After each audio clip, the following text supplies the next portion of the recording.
fields of grain, for purple mountain majesty above the fruited plain.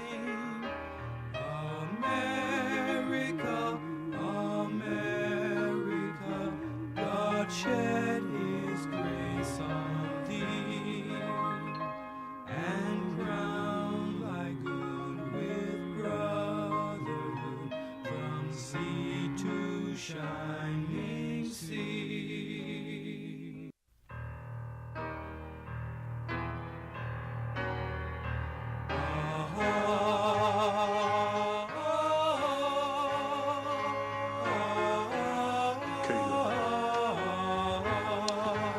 Good morning. We're going to call the August 7th meeting of the Board of Commissioners, the Board of Equalization to order. I'd like to begin by saying there's a copy of the Open Meetings Act on the north wall of the legislative chambers. Also, for anyone that may need it at any time, there's an automatic external defibrillator available on the back wall of the legislative chambers. And also, if you have any cell phones, I ask you to please turn them off or silence them. With that, we'll stand for the Pledge of Allegiance. Pledge allegiance to the flag of the United States of America and to the republic for which it stands, one nation under God, indivisible, with liberty and justice for all.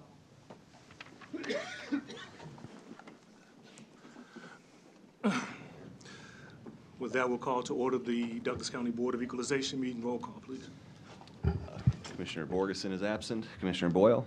Commissioner Kavanaugh. Here. Commissioner Duda. Here. Commissioner Kraft. Here. Commissioner Morgan. Here. Mr. Chair. Here. Yes. Please. Please. I'd like to take a moment to remember Judge Ashford, who died at work this last few days. Ann and I attended the wake last night, and the funeral starts at 10 o'clock today, and because of this meeting and because of the material, I couldn't attend, and I'm sure others wanted to as well. But I want to take a moment to recognize him and his contribution to justice in Douglas County. He was a very thoughtful judge, great sense of humor, and just full of life, terrific guy.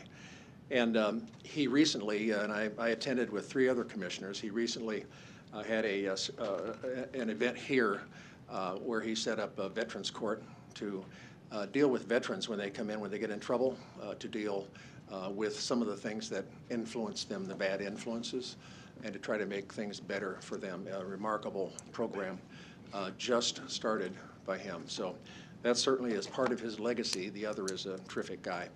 So I just want to take a moment and ask us to be silent for just a few seconds here to remember Judge Mark Ashford. Before you do that, Commissioner Kavanaugh wanted to comment also on the same. Thank you. I echo Commissioner Boyle's sentiments. Mark and I were good friends for a long time, and he was a great public servant. And it's not often that you see somebody who gives their last full measure in the course of executing their duties here, and he did, passing away as he did in his chambers at work. Truly, he was a remarkable man and a remarkable jurist, and he'll be missed. We went to the memorial service for him last night as well, and it's unfortunate that we can't attend the funeral today, but I think it's appropriate to commemorate somebody like Mark Ashford, who really gave his all for all of us. So I join in Commissioner Boyle's request for a moment of silence. Thank you. With that, we'll take a moment of silence.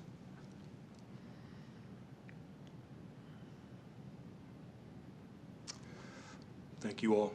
Thank you. With that, we'll go to item A, approval of the minutes of the Board of Equalization meeting held Tuesday, July 31. Item B is a call for a meeting and set Tuesday, August 14th, 2018 as the date for hearing on certified assessments and corrections. What's the will of the board? Move the approval of A and B. Second. Motion by Commissioner Duda, second by Commissioner Boyle. Please vote. I vote yes. It's a weekly reminder that Commissioner Boyle's vote will not show up on the screen. Motion passes, all present voting yes. Commissioner Duda did this, I know. I wish I could take credit. Item C is citizens' comments. This is an opportunity to comment on items that are not officially, that are Board of Equalization related, but are not officially listed on the agenda. Are there any citizens' comments at this time? Seeing none. I'd like to approve items D, E, and G, and then we'll come back and do F. Is there a motion to approve D, E, and G? So moved. Second. Approved by Commissioner Boyle, seconded by Commissioner Duda. Please vote. I vote yes.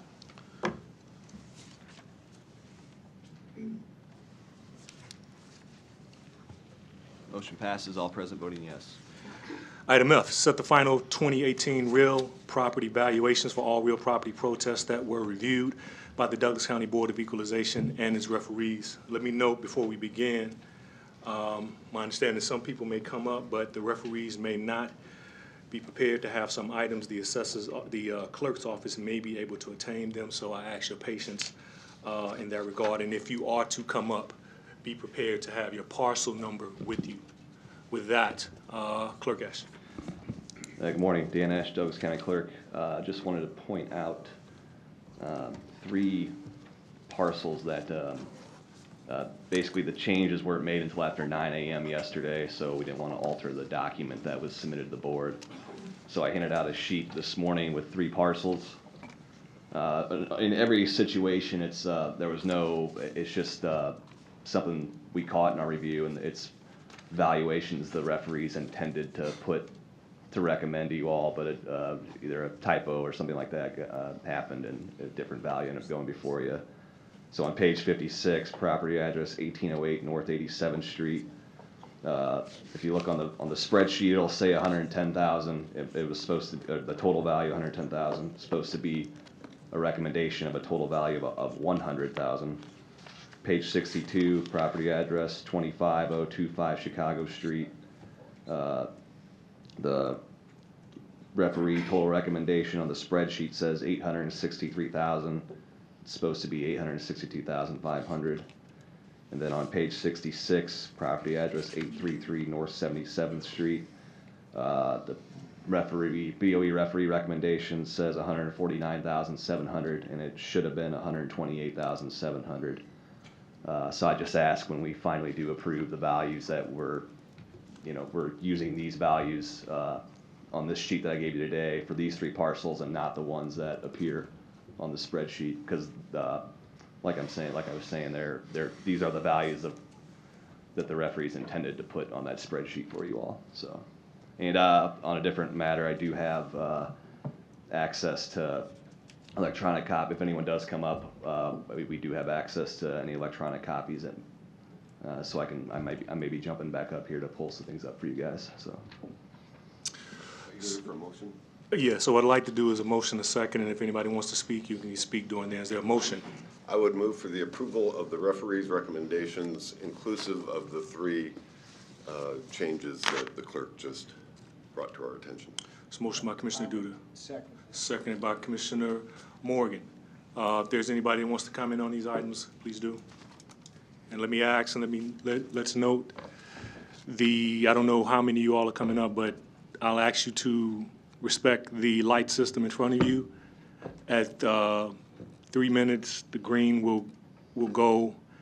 At 4 minutes, it'll go to yellow, and at 5 minutes, it'll be red. So with that, please state your name and go from there. Good morning, Commissioners. My name is Chris Pierce. I live at 15133 Lake Street, Omaha, Nebraska.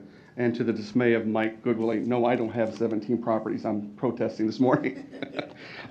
What I'd like to talk to the Commissioners about is accuracy and fairness. And we seem to throw those terms around quite a bit as partners. And what I'd like to talk to you guys about today is accuracy does not always mean fairness. It doesn't. I'll give you some examples. The assessor's responsibility for the accuracy, trying to, through using the mass appraisal system, to be as accurate as possible. But remember, on the mass appraisal, they consider all properties, not individual properties. Now, after January 15th, then we start looking at individual properties. That's where, in my mind, and I would hope the mind of the Board of the Commissioners, is where fairness comes into play. The other thing I want to talk about fairness is I'm just going to give a couple properties, and I like in your mind to answer this. So we have a property on Marcy Street. It's a commercial property. The value increased by 88% from last year. Now that's an increased burden of $15,000 in taxes. Okay. Now the NOI, and I know Commissioner Morgan will understand this probably best, but the NOI that we submitted to the referees is $53,000. Using the assessor's cap rate of 10.5%, that property should be valued at $505,000. Well, it's valued at $1.2 million. Now, I'm not saying that should be the final value at 505, but it shouldn't be 1.2 million. That's where fairness comes into play. Now, on the and I know I emailed you guys, but I like it for the record. On the residential side, we talk about fairness. So we tell property owners that you can appeal, and you receive a packet. This is a packet that I sent you guys that has 2,400 properties on it that the residential owner had 3 days to review it before their meeting. Is that fair? And this list is not organized in any way. Not by address, not by parcel number. They're just not even by date. 2,400 properties that the assessor used to determine its number. It's already against the property owners because the referees must assume that the assessor is correct, and the owner has to prove them wrong. How can we do that in 3 days? Again, it's about fairness, and there's a difference. To Commissioner Boyle's argument, he says it many, many times, that the Board of Equalization has no authority over values. That is incorrect.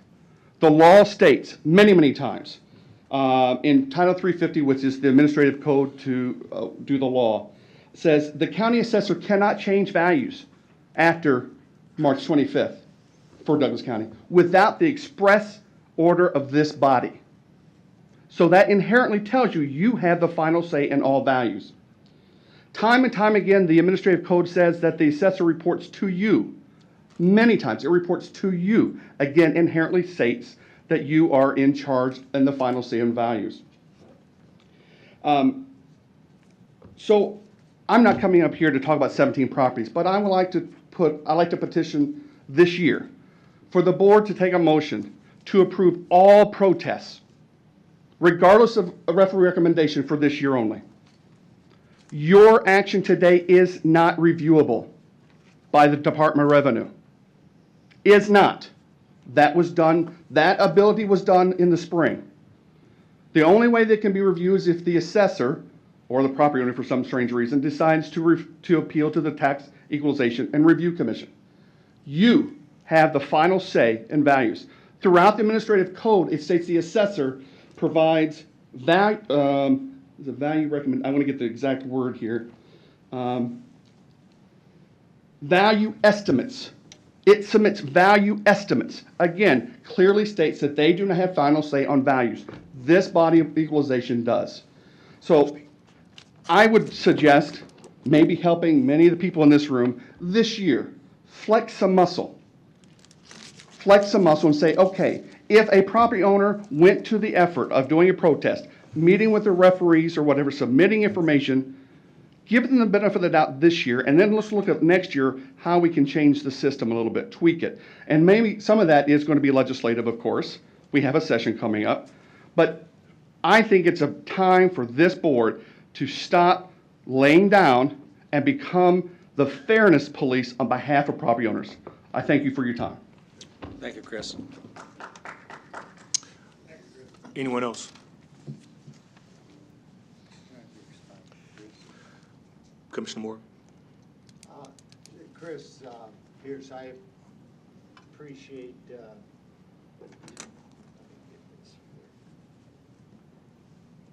Duda did that. I appreciate you coming down and stating what you state. The difficulty for me, and I'm just speaking for myself, is to change all of them against what the referees that we hired and Catherine Hall worked with and so on and the citizens met with really would be difficult for me to support, just a blanket change. I know that about 50% of them were changed per the appearance of that taxpayer. And just to change all of that, I think what my thought is today to listen to the citizens that may be here and give the example of what. You gave me a great example of that income approach, but I don't know if that was a tax return and showing that information, the leases, or what it is. So it's hard for myself to support it.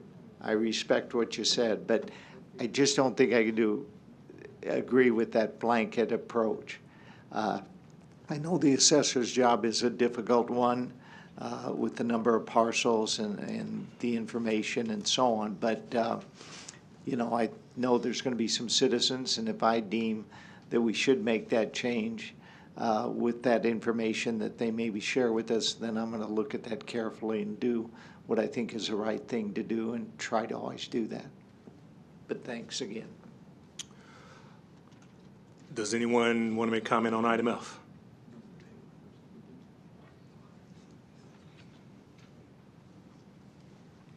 Why do you ask him to come forward? Please note, if you want to make a comment, you have to come forward. I'm assuming that you all knew that. So when I ask if there's any comment, please come forward to the mic if you want to express that. Good morning, gentlemen. My name is Sean Mullen, and I'm here to tell you a little story about an elderly lady in a very old house, and to follow up on Mr. Pierce's comments relative to fairness.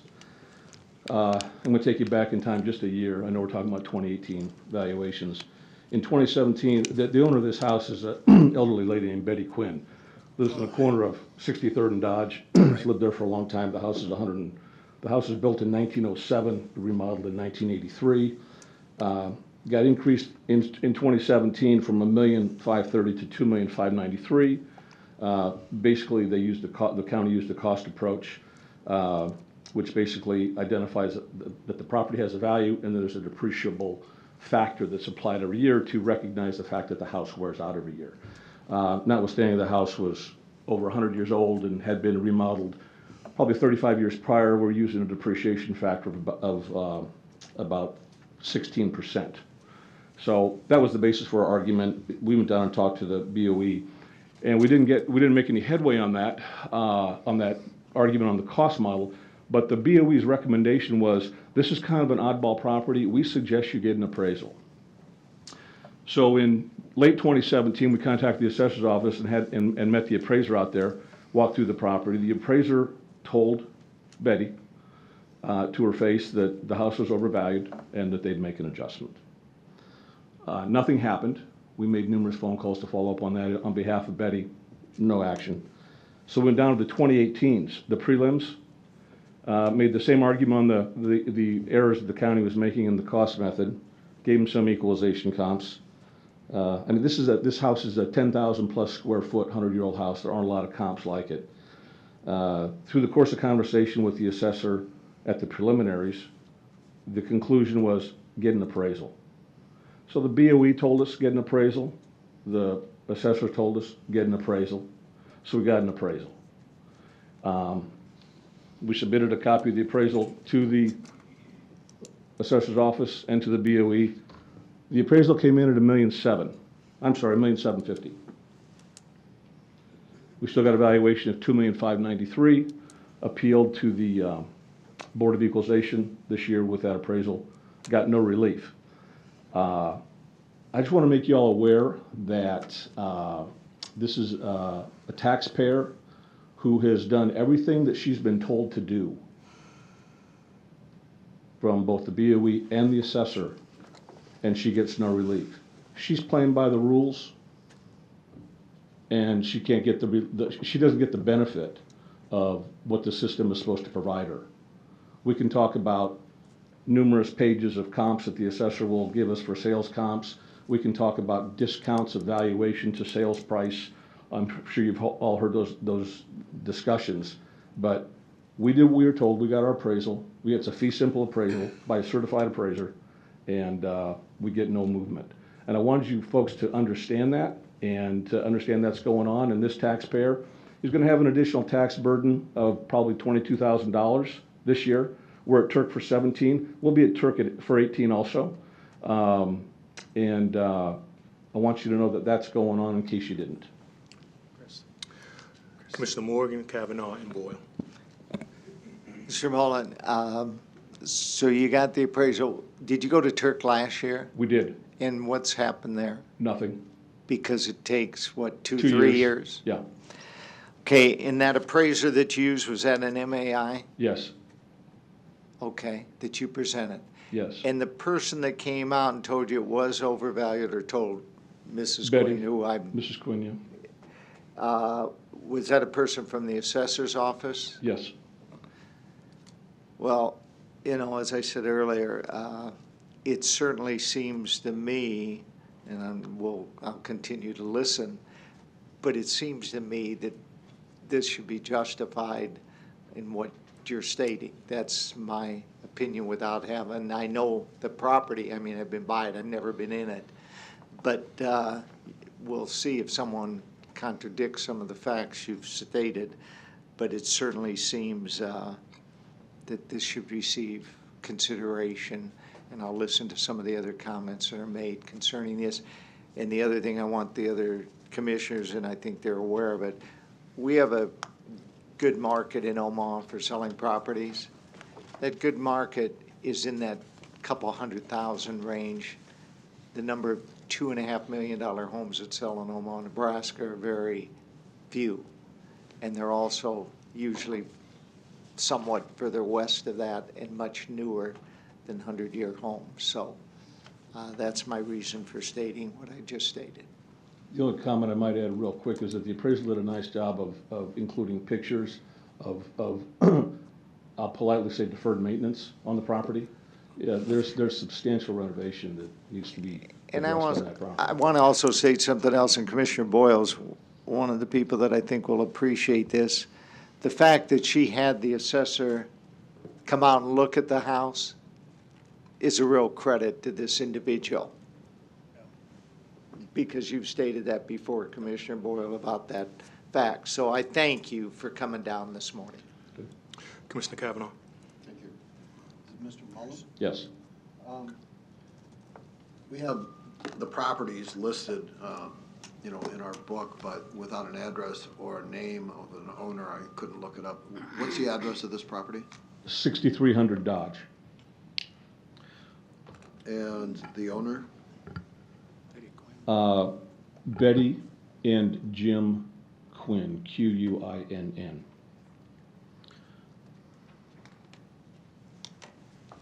Thank you. If memory serves me, this is across from UNO. It used to be maybe the bishop's house? Is that the I think one? it's directly west of where the bishop used to live. It's the southeast, it's the northeast corner of 63rd and Dodge. Kind of a big colonial facade Correct. on it. And Correct. sits on an acreage maybe? Yes. Right. Thank you. And once again, the appraisal outlined all the restrictions that are applied to that property with regards to the fact that it's on Dodge Street, et cetera, et cetera. Commissioners, if I may interrupt, page 58 of the packet.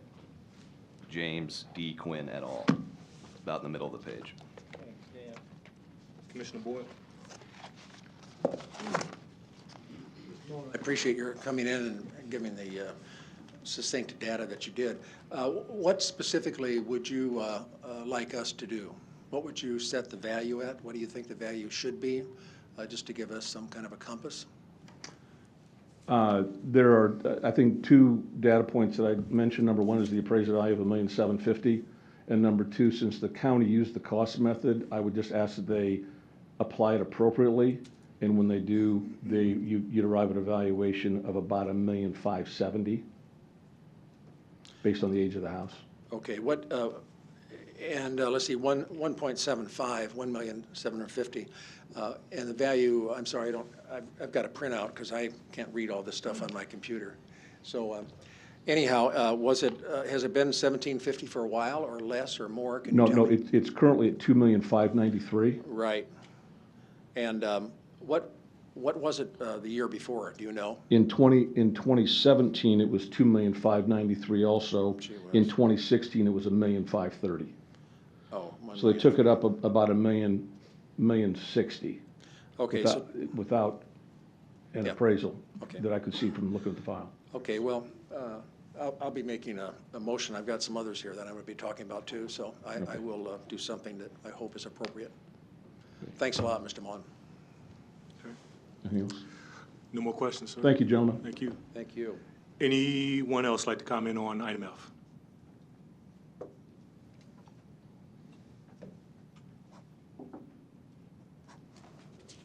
Good morning, guys. My name is Aaron. I'm with Stratford Park Homeowners Association. Parcel number 2247121192. This is on page 124 of your packet. The protest that I had submitted on behalf of the HOA just simply states that the swimming pool, that's what this parcel has on it, is actually increased in its total valuation about threefold over the same period of time. That a similar property over in the Ridges has actually declined about a third. And so I'm just trying to understand the actual tax basis on it. So again, forgive me because due process here. Just wanted to bring it up in front of you and let you know I'm here as an advocate for our neighborhood as a whole and to make sure that we're paying our fair share of property taxes. I don't mind that, but something to the tune of $4,500 when the nearest considerable or I guess comparable property up in the Ridges is about $700 or $800 is kind of obnoxious. So I have that information available if you'd like to question me. I've got no problem providing it, but that's why I'm here to at least discuss the protest. Commissioner Boyle? Would you tell me the name of the, how it's held, what the name of it is? Sure, this is under Stratford Park Homeowners Association. Stratford Park? Yes, sir. Okay, all Page right. 124 of your packet. Okay, and what, is there an address? There is. Address is 8504 North 170th Street. Okay, and what was it and what do you think it should be? Good question. The current tax, the total assessable value on it is $172,500. Okay, And just to keep things in context, again, that usually helps out quite a bit. The Ridges, which I have that address as well, which is 18401 Pierce Circle. That one total is $33,400. okay, And it's 3 times the size of the same parcel. okay. And so, let's see, it was 172.5, and Correct. what in your eye do you think it ought to be?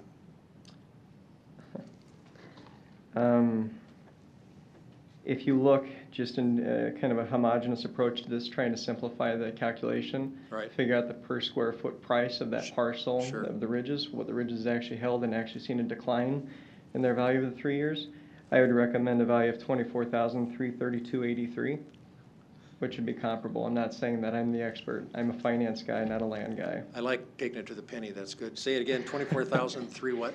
332.83. 33383, okay. You And sound I do like, I did submit the protest to the office as well. Mr. Ash, thank you for compiling the information. I do have to tell you, you sound like Commissioner Kraft. He always comes up with, when we're doing labor negotiations, instead of 2%, he goes 1.3902-2, or he's crazy. I'll take Thank it as a you. compliment It unless is a otherwise compliment. noted. Thanks a lot. Appreciate it. Commissioner Kavanaugh? I was going to ask the same thing relative to the address and the owner, but this is a 2017 value of 172,500. Yes, sir. What was the 2016 value? 152.4, and the 2015, just for knowledge, was 54,800.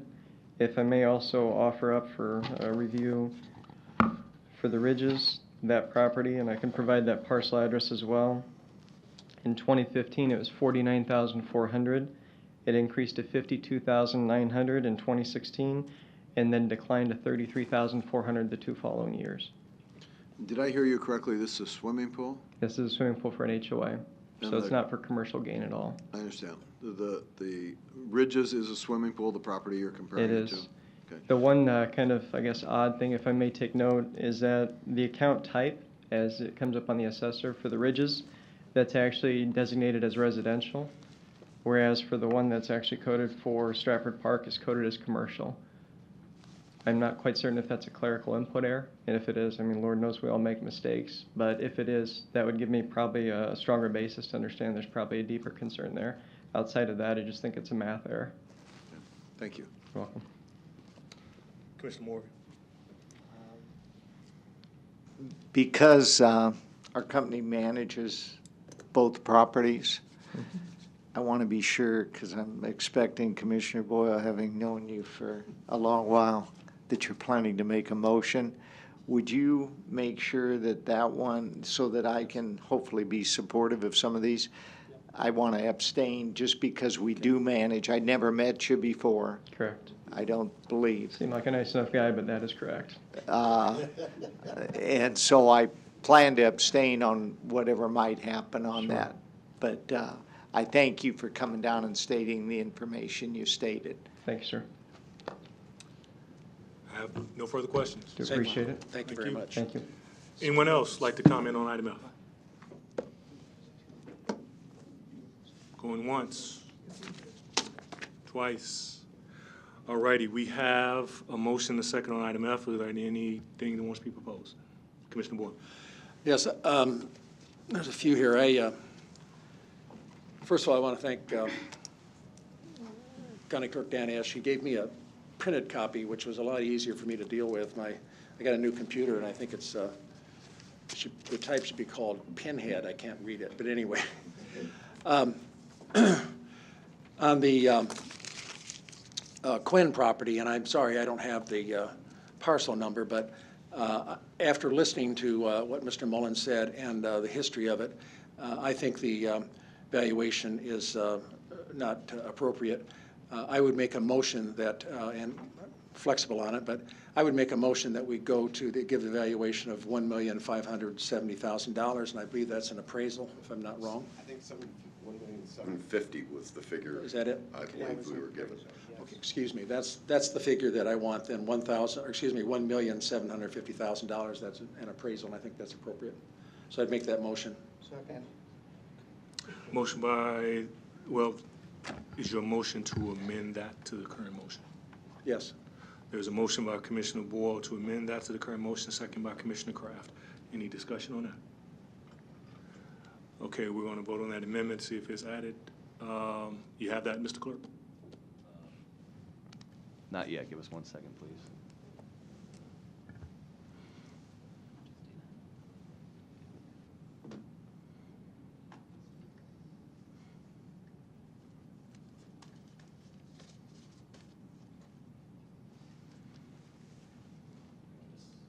Just to clarify, this is an amendment to the existing motion to adjust the property. It's the Quinn property at 6200 Dodge to total value of $1.75 million.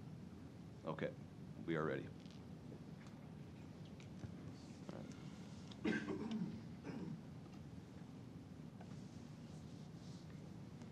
Commissioner Kavanaugh. Motion passes. Commissioners Rogers and Kavanaugh voting no. All other commissioners present voting yes.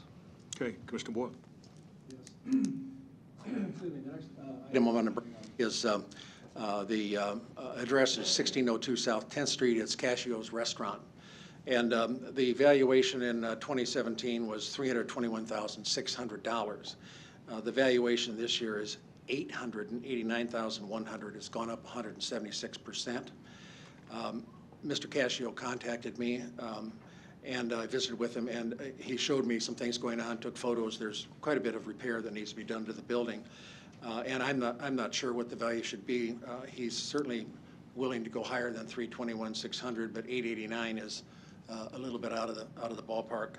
So what I suggest we do, and I'd open this up to the discussion of the commissioners and others, but I think what we got to do is perhaps either go back to the 2017 and do something to really get a real good appraisal and figure out what the value should be.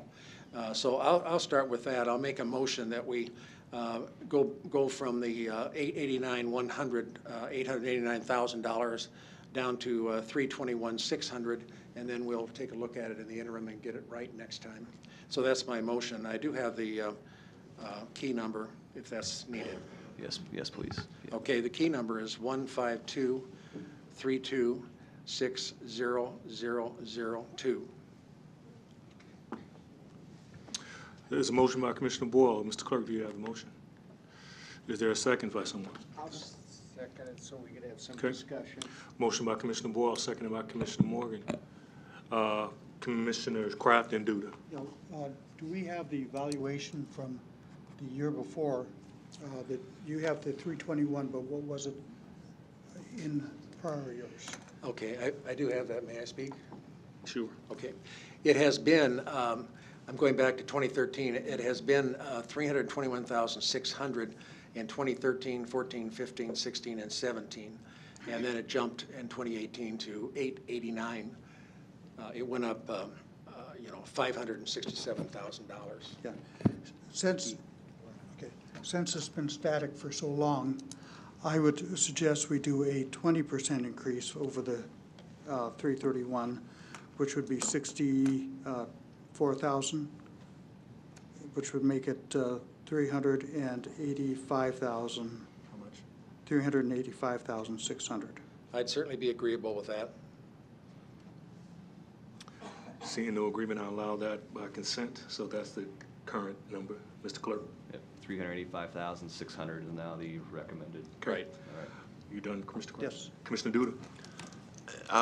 This makes me a little bit uncomfortable. We love to make decisions based on little bits of information. I don't even know if this property was protested. I don't know what our referees said in response to it. And I mean, this is a pretty drastic action to cut it by over a half, and I'd like to know what our referees thought about that. Anybody want to comment? Commissioner Boyle, like the Casios, that it must not be under that name. Do you know what it's under? Excuse me, it's under Alfred F. Cascio. All right. Are you about to call it up, Mr. Clerk? I will, sorry, I'll pull up some of the information for y'all. While we're there, are there any other referees prepared to comment? Or It's page 7 for anyone who hasn't found it yet. okay. No call.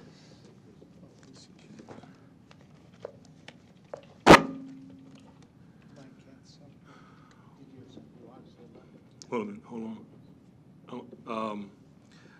I'll yield to you, Commissioner Boyle, then turn it back to Commissioner Duda when he's ready. You done? Commissioner Boyle? Thank you. Yeah, if you look at the, on the assessor site and it shows the building and so forth, excuse me, one of the really good indicators about what's going on there is the quality is marked average. The condition is average. There really has been no minor changes to the place other than what's absolutely been required to maintain it. You know, the restaurant business is changing, although the place has been packed. It's doing well, but still, it has, downstairs in the, what I'm told is that there's quite a big area that now is used for storage and so forth, and it's not, there's still a party room there, but not like it used to be. So things have changed, and even our assessor calls the, it says the quality is average and the condition is average. It doesn't say fair, it doesn't say, excellent or whatever. So I think that I agree with some kind of an increase, but I think the increase of 176% is inappropriate and unfair. You done, Commissioner Boyle? I'm done. Thank you. Commissioner Morgan, then Commissioner Kraft. I was going to ask, how many square feet is the building there? Do you have that? It's 14,926. So this building 15,000 feet, and they have the parking lot. So basically, it seems like it, Parking lot is a different parcel, isn't it? It should be, yeah. I believe the. Now, there's an ad on paving asphalt park is 12,000.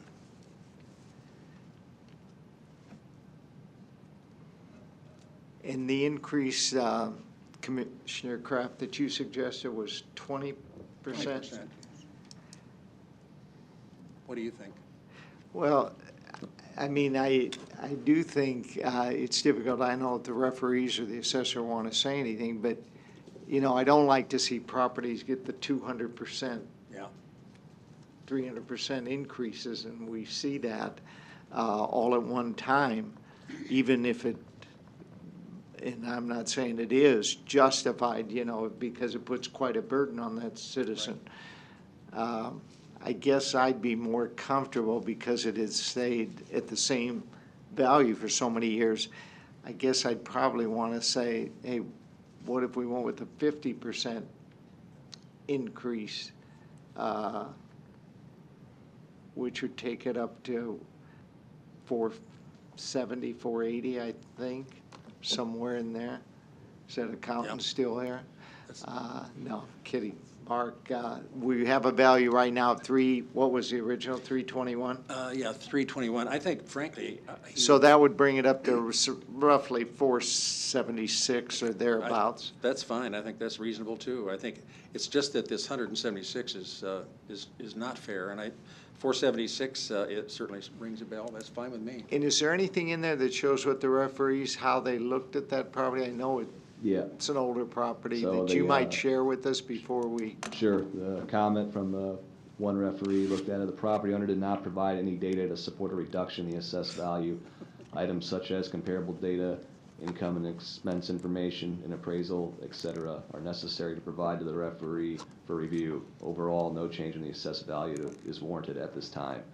Then the coordinator who reviewed it said, I concur with the referee to dismiss. Commissioner Boyle? Well, I spoke to Mr. Cascio, excuse me, and he did take photographs. I don't know what happened to him. The photographs of the building and the basement. There's some cracks and so forth, and the maintenance and the roof and all those things need to be repaired. So he's been cooperative. I don't know why that suggests that he was not available or cooperating, but I know that. I mean, I saw some of the materials that he prepared, and. Well, we only have a protest form on Yeah, I file, understand. So. Well, what I think Commissioner Morgan hit the nail on the head. I mean, regardless of what took place, 321,600 to 889,100 is just not fair. So I think raising it 50% certainly would be, you know, a pill to swallow, but it's certainly a heck of a lot smaller pill than almost, you know, $900,000. So I would certainly support what Commissioner Morgan suggested, that we go to 476 or 480. That's a jump from 321. Are you okay? You asking that for the number? Okay. If there's no disagreement on the board, that's fine, by unanimous consent. So you have this new number there now? To clarify, we want the Cascio property to be 476,000 is the recommended total value? Yes. Okay. Will we be voting on that? Yeah, as an amendment. So that is the current amendment, the number that's just stated. So seeing no further, we'll vote on the amendment. Okay. Please vote. I vote yes.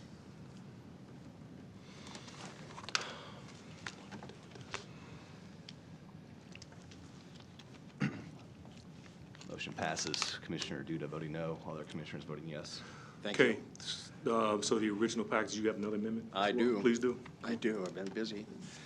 Let's see. The next one I'd like to talk about is a home located at, let's see, I probably need to get here. I think the parcel number is 202-684083, maybe. If it isn't, I'll find it. Commissioner Boyle, what's the last name? The last name owner is name appear on the Sully, S-U-L-L-Y, Sully. first? Gee whiz, let me think. You know, I can't. It doesn't come to me. Isn't that crazy? I can't grab it. My mind. Can you repeat? The parcel number should be 10 digits. So what number did you have on there? I've got 202-684083. That's probably a zip code for Minneapolis or something. I'm very sorry. I'll have to find it. And I can give you the address. That'd be great. 3404 South 117th Street.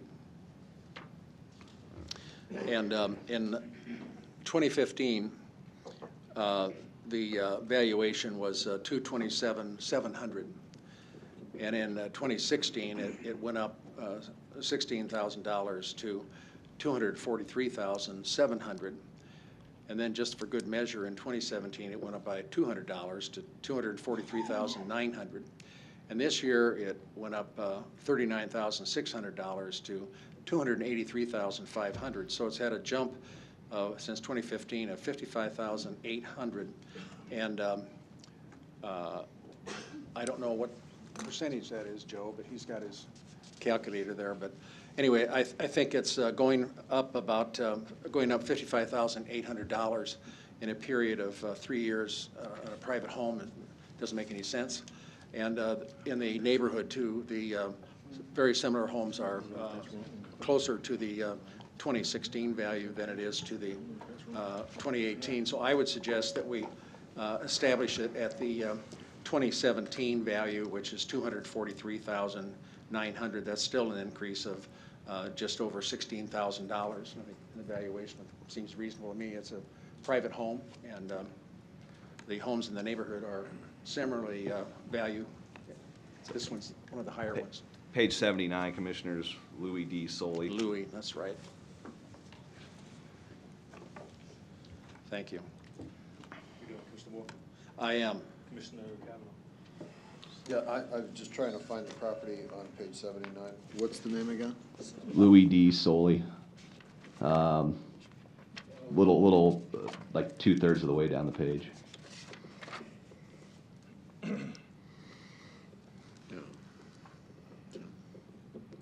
Thank you. Yeah, it's 283.5, Dan. Correct.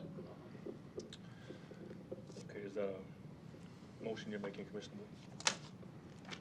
Is that a motion you're making? You want to restate that, just so you know? Yes, the motion is To set the value at the last year's value, 2017, which is a $16,000 increase over 2 years ago. Set the value at $243,900, which is what it was last year, and that means we're reducing the valuation by just about $40,000, which I think is more in the ballpark. And then let's get a better look at it, get an appraisal, do something. But I think that the increase of nearly $40,000 in 1 year is not justified, particularly because we had a $16,000 increase for, you know, this family's had nearly a $56,000 increase. Is there a second? If there's no second, I would entertain suggestions Motion. outside of throwing me off the board. That motion, you seconded it? No. What? That Did you- motion. Did you second it? Oh, you second that. That motion dies for lack of second. You got another one, Commissioner Moore? Well, I would ask the commissioners to say, are you even interested in doing this for the homeowner, or do you think we ought to just let him eat the increase, $55,800 in 3 years? It seems there's no support for this Any one. other valuation that you would buy? Well, the reason I'm hesitant on that is we don't have, any information. And we don't know if possibly there was a building permit taken and it did go to the referee, and I don't know what the comparable sales in the area are. If that homeowner was here and was showing us, hey, my home's the same as the others on the street, that just makes it difficult, and I know that area. I think it's in your district, Commissioner Kavanaugh. It's next to Mary Our Queen. I think it's in your district, I think. I'm not sure. I don't know. It would be very far west of mine, but it could be. I don't know. Commissioner Boyles, or any more information? I'm going to try to get to the sales. You know how I am with computers, so. Mr. Clerk, was there something from the referees on this that we could? Yep, there would be for any protest, so I can pull it up right now. Okay, that'd be great.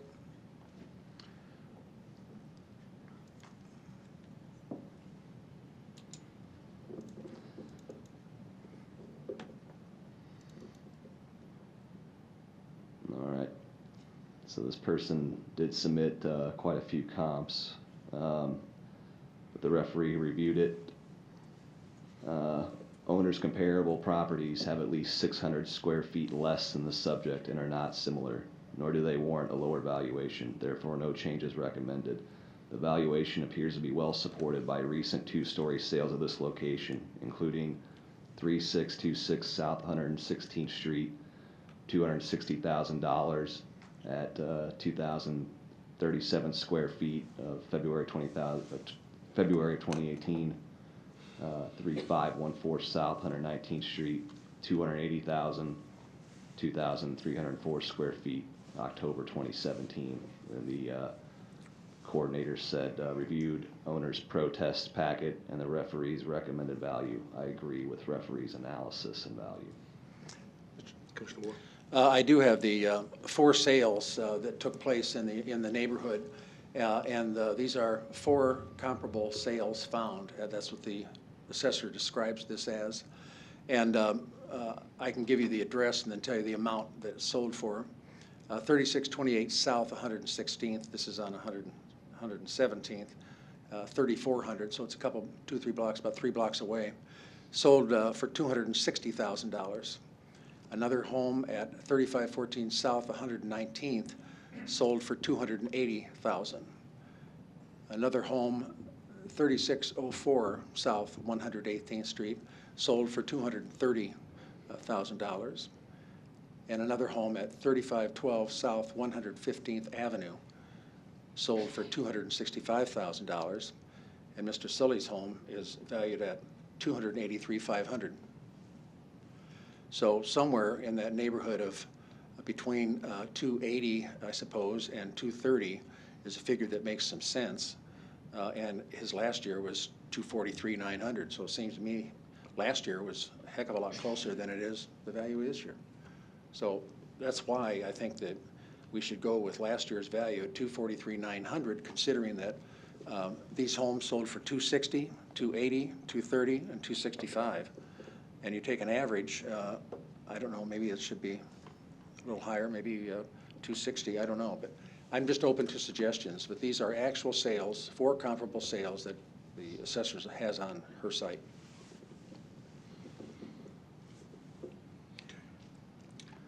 Hearing nothing. Okay, well, I'll make an alternative. I would suggest $260,000. That's home sold for 260, 280, 230, and 265. Seems like it's right in the ballpark, so 260,000. I feel like I'm in the Price is Right. Is that I'm assuming, well, that's a motion by Commissioner Boyle for that number. Is there a second? Okay, I'll second that. Okay, there's a second by Commissioner Kavanaugh. That's Commissioner Duda. This makes me very uncomfortable. The referees reviewed this, came up with a recommendation. Our only reason for cutting this back is because we think 243 to 283 is too big of a jump.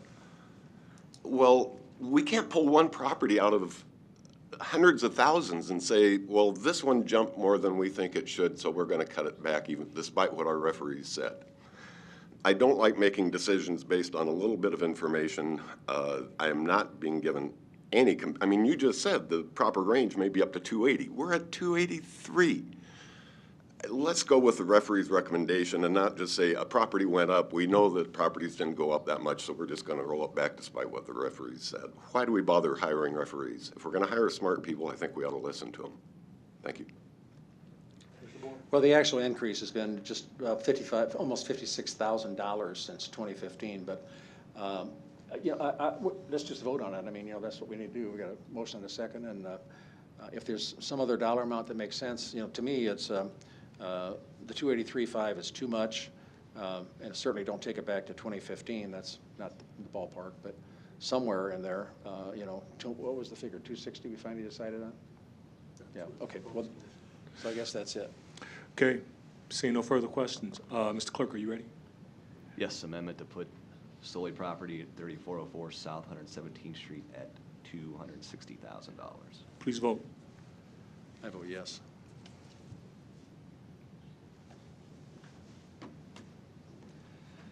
Motion fails. Commissioner Kavanaugh and Boyle voting yes, all other commissioners voting no.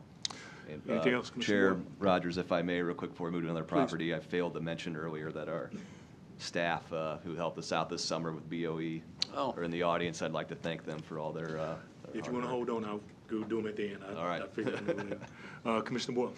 Yes, there are a couple other comments I want to make, but one that I do want to bring up is the gentleman who came up on the swimming pool. I would suggest that I'll bring up this figure, and I don't know that I have the number on it. It's Stratford Park, I believe, 8504 North 170th. And I believe the dollar amount, if I'm correct, the Ridges is at $33,400, and it's 3 times the size. I think we're talking about, and this is one that Commissioner Morgan will have to abstain, but I think it probably is should be closer to $24,000 or $25,000, maybe even a little less. But the other thing that's a little disturbing is that one is classified commercial and the other is classified residential. I don't know what that does to boosting the assessment, but I'll just ask, does 25,000 make sense? Okay.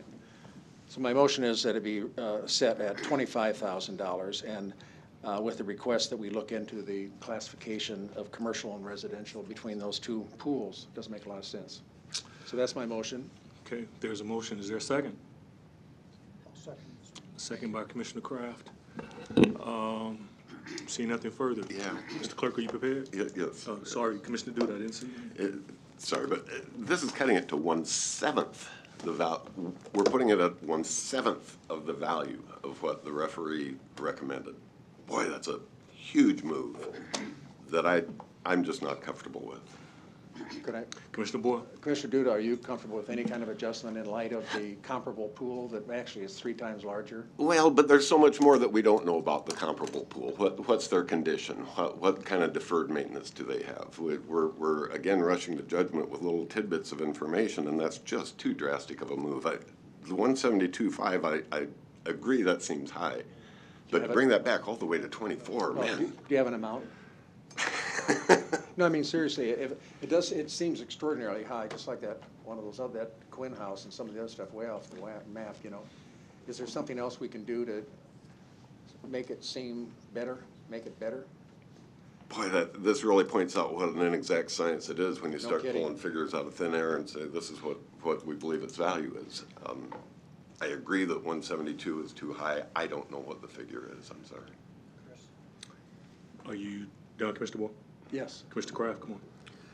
Yes. I would imagine that should you want to sell this piece of property, it would be very difficult to sell because it's part of a homeowners association. That it limits the market. I don't even know if you could sell it because it's part of a homeowners association. But swimming pools are a tremendous liability. Now, perhaps it shouldn't go down that far. Perhaps the other one should come up. Oh. Okay? I don't know. We've done that a few times historically. That always makes me nervous. Claire's throat just swelled shut. So, what did you suggest, Commissioner Boyle, 20, I think we're up a little bit higher than that. 25,000? Oh, 25. What if we say 30,000? I'm for that. Okay?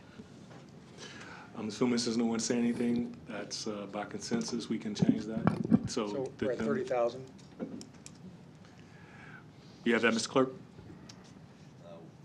We're getting there. So we had $30,000 for the Stratford Park Homeowners Association property at 8504 North 170th Street. And just for clarification, Commissioner Boyle made the motion. Was it Kraft who seconded it? Yes. Okay. Are you do? Go ahead. I'd just like to hear from the clerk what our referee said about this evaluation. Yeah, give me 1 moment, please.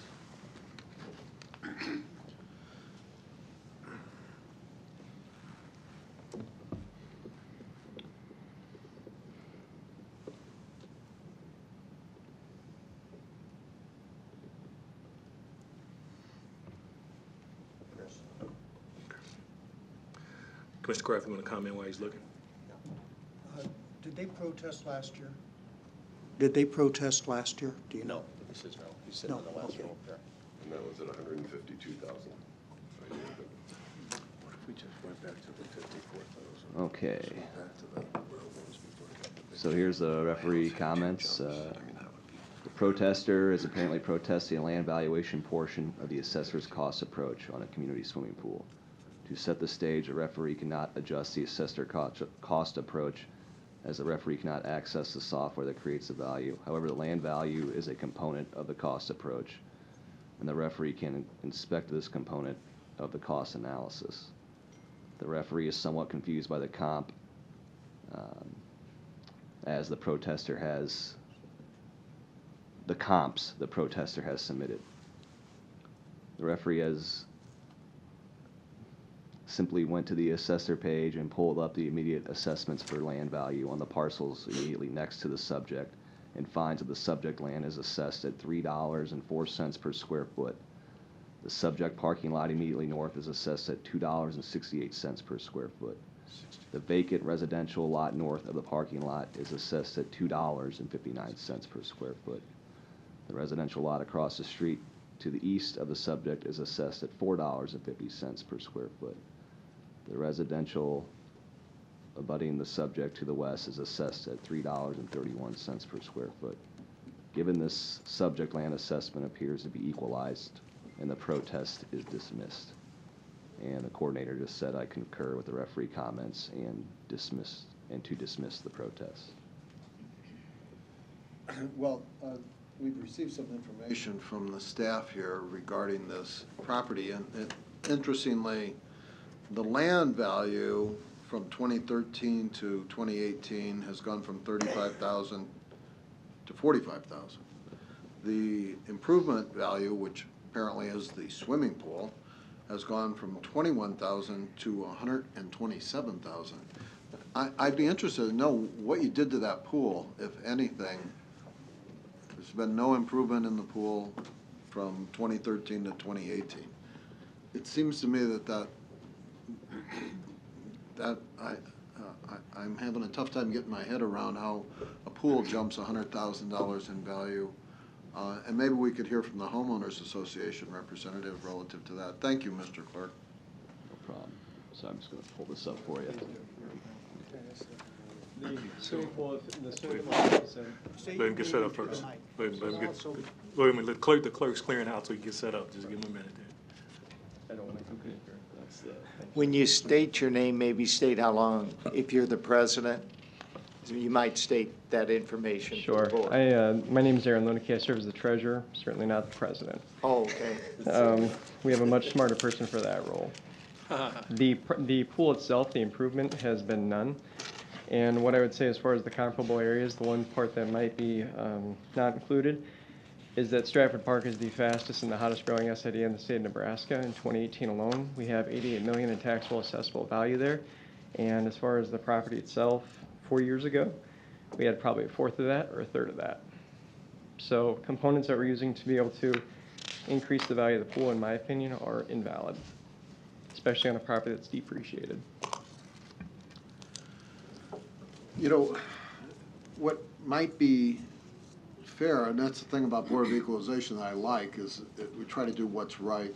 It's an equitable solution, not an exact science, is to go back maybe to the 54,800 number that it was in 15 before it realized this 100,000 jump. It would bring us closer to the other pool, the Ridge, I believe you. Right. The Ridge is correct, sir. You know, kind of get them back to where they were. Maybe going forward, we start looking at comparisons of pools to pools, kind of a thing.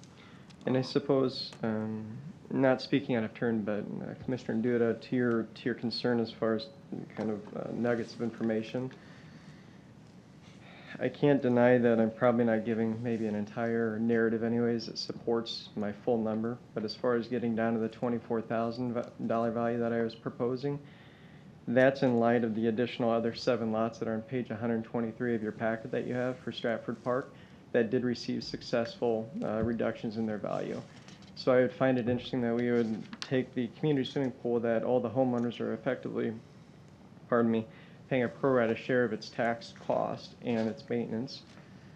But yeah, we're taking the other lots for development purposes that'll likely have a house of maybe $350,000 to $400,000 added onto them, and we're actually declining the value. So to me, I almost truly feel it's odd. It's very strange to me why we would take this and maintain it and say, in light of all the other development, we'll hold it, and where it is, it's right or maybe close to right. But as far as the other developing lots that should be probably receiving maybe some level of appreciation, not one, but all 7 of those lots actually received I guess their protest granted. So kind of broadening the scope, not trying to muddy the waters. Thank you. So those other lots, they're vacant lots? Those are vacant lots, bare ground. Page 123, the bottom, I believe it's bottom 5 properties there. Right. I don't know, Commissioner Boyle, this is your motion, I believe, but how you'd feel about going back to that 54,000 number? Absolutely, Okay. absolutely. I'd offer that as an amendment to this. Thank you. Let's do it like this. If you're gonna offer it separately, if everybody's inconsistent, if anybody's in consensus with changing a number, we just change it by consensus if that's the fact, because that'll allow And- not having to vote. And we're changing it to 54,800, Yes, the same figure as they had in 2015? yes. That's That's what's being sufficient. proposed. That's fair.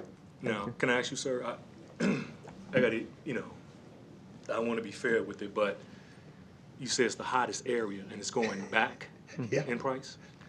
But that's also with the assumption and the belief that there's some purpose or value of why it would be that you'd have a Ridges that's a fully developed neighborhood Yeah. with homes that are of higher value than Stratford Park, of homes that are of lower value that aren't completely filled in. So you have one that's essentially full maturity at a lower cost. It's actually declined over the last 3 years, whereas Stratford Park has increased 300% as a third of the size. Yeah, I hear you with that. My only thing is, in trying to do this live on the floor, it's not gonna be a perfect science, but, they're not here. My gut tells me you're in one of the hottest areas to do that. It's gonna put you back here next year at a bigger jump. My gut tells me that they're gonna get a jump and they're gonna be surprised. But I just wanted to state that. It's hard to, At the end of the it's day, hard in we're- good conscience to put you there when you're saying it's one of the hottest areas. No, Commissioner Rogers, I don't disagree. I think it's a fair assessment. It's a critical one at that. But I believe that when you're talking about an asset, if we think of from finance terms, an asset that depreciates with more people using it, as the HOA, we're likely going to have to go in and say, what kind of improvements do we have to do from a capital improvement standpoint? That's where I would actually take any referee or any assessor who would say, your asset goes from 19,800 to 127,400 with improvements made into it. That I would support. We're capitalizing the value of it. But taking an asset that is depreciating with higher levels of use, that I think is illogical. That has no rhyme or reason, even from a finance standpoint. That's voodoo math. Okay. Commissioner Moore?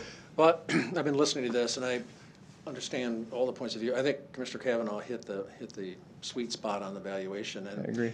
the reason that I say that is that, none of this is set in concrete. I mean, we know that what we're trying to do is to establish a value that is reasonable and fair to the taxpayer.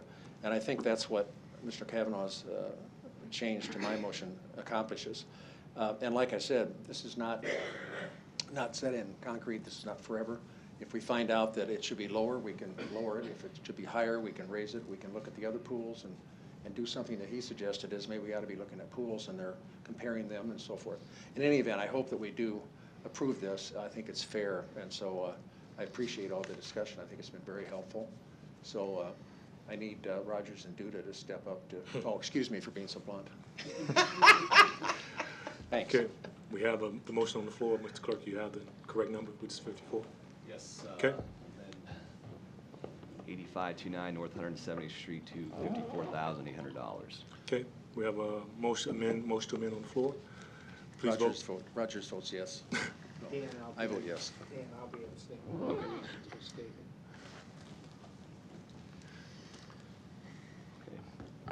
Thank you, Commissioners. Motion passes. Good. Commissioner Rogers voting no and Commissioner Morgan abstaining. Okay, now we have the original motion on the floor. Thank you. And Thank you. no other further amendments, Mr.? Commissioner Moore? There are a couple things I was puzzled by, but I don't want to. While you're looking at, Commissioner Kraft has his hand. On page 91, parcel 1224165,000, owned by MJ Optical. I received a call on, an email last night that I shared with everybody, and since I didn't read it till this morning, because it came in late, I hope everybody had a chance to read it, but Mr. Gunderson sent a very detailed analysis of why the assessment is overblown. It was compared to an income basis that was way off base, and it was compared to an assessment value of labs. Well, this was not a scientific lab, but an optical lab. And I would like, it says, Mr. Goodwill, I'll let you talk before I say anything else, I guess. Thank you, Commissioner Mike Goodwillie, Douglas County Assessor, Register of Deeds Office. You know, this board approval day is always difficult because people come out of the woodwork and you have really no notice and no ability to address much. I certainly appreciate Commissioner Kraft forwarding the note he got because we were able to do a little bit of research on this one. As a practical matter, the value of that property had been untouched for the better part of a decade prior to this year. For a long time, there were no sales of anything that you could characterize as a laboratory. And by the way, this business characterizes itself as one of the 10 largest optical laboratories in the nation, for whatever that's worth. But we do have a number of sales of laboratories in the last 3 or 4 years. They range in price from $42 a square foot to $118 a square foot. That $42 is sort of aberrational. As I look at the list, I see $118.92, $66.83, $64.60, $97.14, $97.14, and $42.03. So when we initially did the value, we valued the property at $70 per square foot, which is right in the ballpark with respect to the sales that we are seeing. The referees reviewed the protest and reduced the value from I think $2,115,400 to $1,950,000, which represents $65 a square foot, which again is right in the ballpark for what laboratories seem to be selling for. And the referee's comment in pertinent part was, given that assessments seem to coalesce between $58.70 and $67.71 per square foot, the referee is led to believe the subject assessment is not unreasonable, but for sake of equalization, the referee has assigned an assessment rate of $65 square foot to the subject matter at 30,000 square feet for a valuation of $1,950,000. I think the referee in this instance did some quality work in reviewing the data about laboratories. I guess I would echo this. We don't always agree with what the referee does at the end. Referees do at the end of the day, given the thousands of protests that they deal with. But that said, you know, if they won't defend their work on this one, I will. I think they were careful, and I think they came to an accurate number. Okay. And if I may, the definition of the word lab, they submitted pictures to me, at least, that I forwarded to you. That shows it's not a lab as in beakers and vials and test tubes. No, there's a lot of ways to be a lab, and they call themselves a laboratory. So I call myself a, I don't know. Yeah, I don't know if you want to. I don't want to go there, right. The fact that it's in the name doesn't mean it's defined as the same type of lab you're comparing it to. I'm under the impression you're comparing it to places like Omaha Laboratories and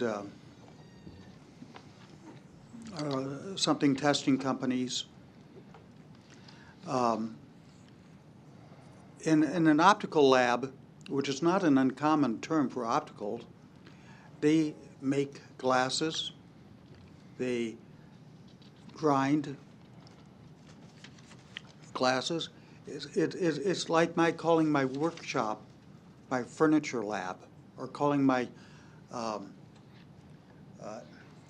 refinishing shop a refinishing lab. It's not going to be the same type of lab. It's just a name. I bet there are laboratories around that are not calling themselves labs in their name. Does that mean they're worth less? I know you're looking up comparables, right? Yeah, I don't I have buildings that are characterized as industrial, as laboratories. I don't have the name of the owner, I just have the parcel Okay. numbers. So I'm afraid I'm caught short a little bit that way. I would just suggest that, I think the referees had the opportunity to review both the taxpayer information and the information that we provided them, and they came up with a value of $1.95 million. Okay. And the owner of the property did a very detailed analysis that I read, and it looked fairly accurate. He comes up with, the value should be somewhere between $1,260,224 and $1,414,260. And I would make the motion that we amend it to halfway between the two, which would be $135,224. Is there a second? Second. Second by Commissioner Boyle. Seeing no hands, no discussion, Mr. Clerk, let me know when you're ready to vote on that amendment. The total value to be $135,224 on this property? That's what you're recommending? Yes. Okay, just want to make sure I have that figure, and we are talking What was about, it last year? Could I ask a question? Please do. I mean, did you, Wait a minute. I just want to make sure you didn't mean 1 million. 1 Okay, million, all right. I'm sorry. Okay. Yes. that's what I wanted to be. Right, thank you for catching that. So $1,135,224. Ask a question. Please. 10 cents. What was it last year? For MJ Optical located at Last 8838 year? Washington Circle. And let me look it up here. I know you said 91. Yeah. Page 91. Page 91, midway through. Commissioner Morgan, Yeah. to answer your question, the value was $1,047,000, and I think a few $100s, and it had been that way since 2006. 2006. Thank you. And the referees left it at the $1,000,007. And I may have written the wrong number, I've got so many numbers written down.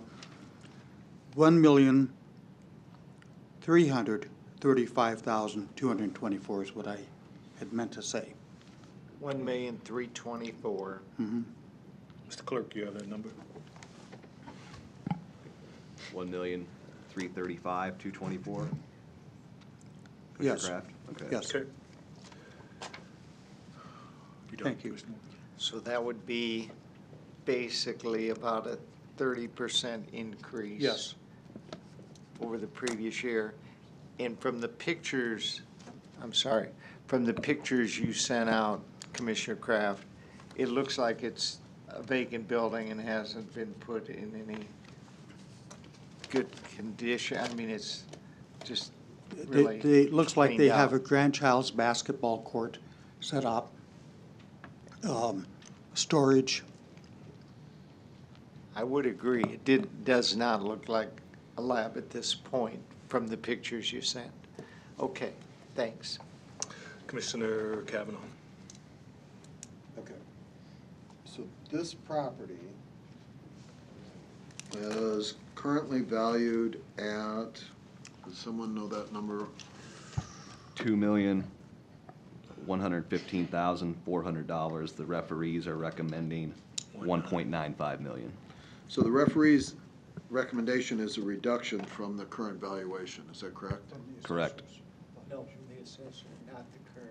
Current is Okay, was what's the current valuation? Is that the 2,000,001? By current, if you mean what they protested? No. What are they currently at? Well, Last that's what year.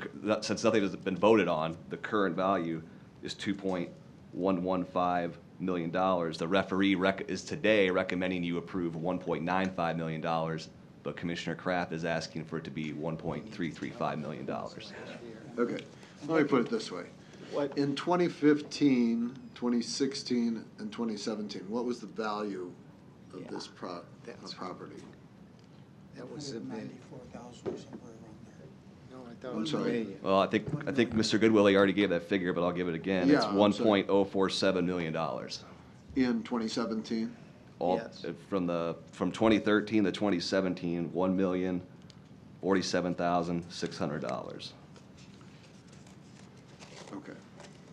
So, Commissioner Kraft, if I understand your motion, it is to actually raise it from $1,047,000 to $1.3 million. Is that correct? 1.35, yes, plus. 3.5, okay. And, Mr. Clerk, if you could give us the referee notes on this, that would be helpful. Mr. Goodwill, he just read them to us. I'm sorry, I didn't track those. While he's looking for that, Mike, just nod your head. Did you say this property hadn't been assessed since 2006? 2006. Yeah. So the number that they're referring to for 17, 16 is a 2006 number? Okay.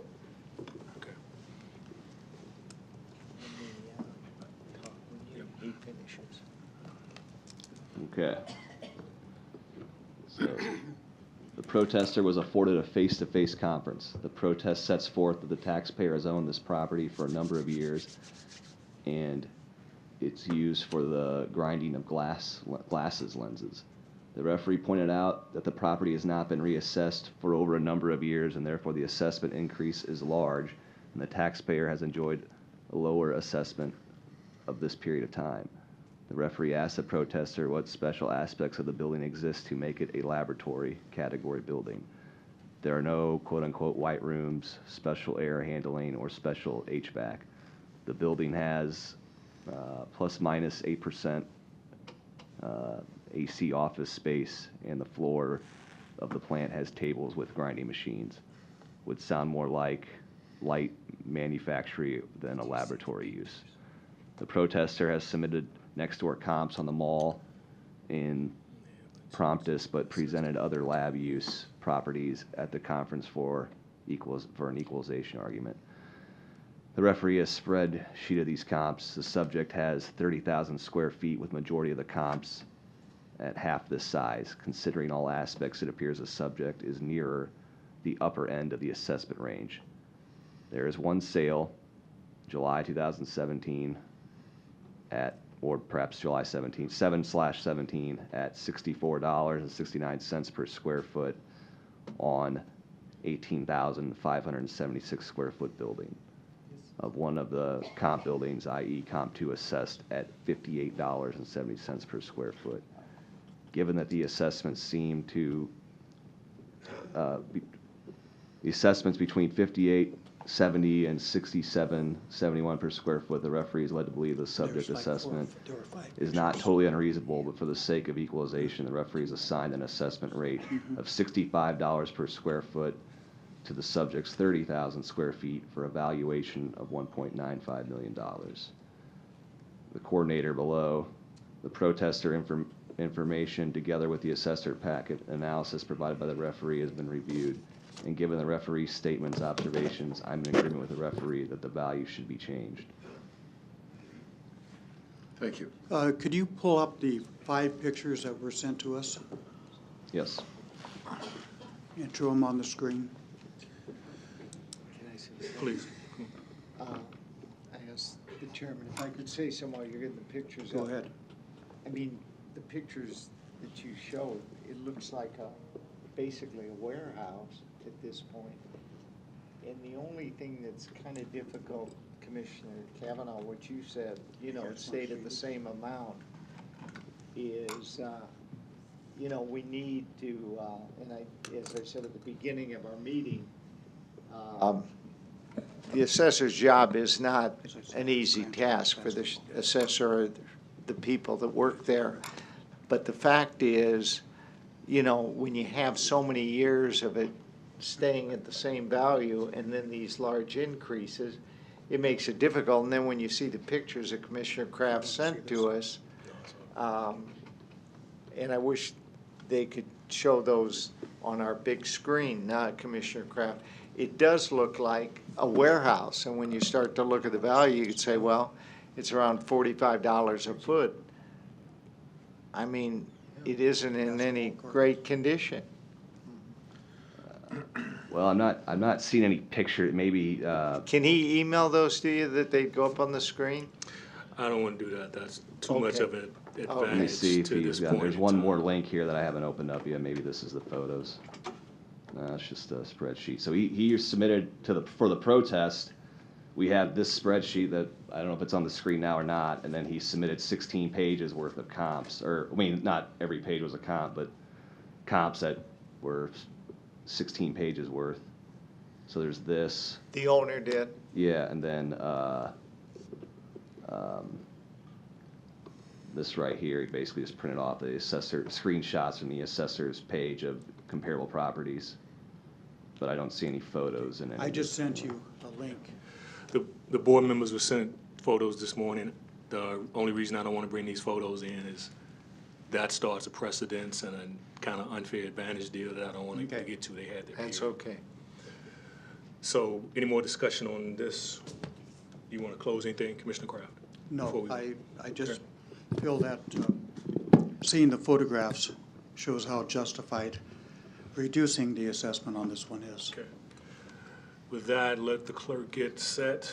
He has the number. You want to state that? There's a number, Mr. Clerk, and then we'll vote. So to amend the MJ Optical property at 8838 Washington Circle to a total value of $1,335,224. Yes.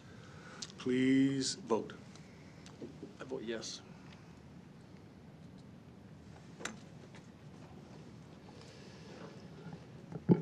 Motion passes. Commissioner Rogers and Duda voting no, other commissioners voting yes. With that, is there any more amendments to the Commissioner Board? There's a couple of things. One is a property that Mr. Goodwillie is going to roll his eyes about, but it's my favorite one I've been looking at for a long time. It's Mobeco Industries. It's at 1818 Leavenworth Street. What page, Ron? I'm sorry, it's, mine is page 91. I Yeah, don't know. 91 for everybody, Okay, towards the bottom. yeah, and it's, the land is valued at $228,900, and the building at $174,400. And we need to look at that, because I'll tell you what, I think that and I asked Mr. Goodwillie if the value on that per square foot is about $7 a foot, something like that. Can you tell us? The reason I ask is this building, this is next to the Douglas County Corrections Department, and it's, you know, it's right next door. Makes it logical if you ever want to expand, it'd be a place to take. But the last time I was involved in a conversation with somebody who wanted to sell it, they wanted $3 million for it. So anyway, I think it's about $7 a foot, and there's a, my feeling is that these buildings that are in such terrible shape ought to be jacked up, not put down in the, you know, $7 a foot, because that just means they're going to leave them there, and they look like hell sitting there for 25 years. And I just really think, this is, I guess, nothing I can do about it, but I've talked to the assessor about this, to at least Mr. Goodwillie, but I think this building and others like it should be increased in value, not lowered and lowered and lowered. So that's my message. The other one I want to talk about a little bit is, I'm kind of baffled by this, the Blackstone Hotel. It's key number 3135000615. What page you on now? Well, let's see, I don't even know, I gotta look back here. These are And alphabetical, I think. Sorry to do that.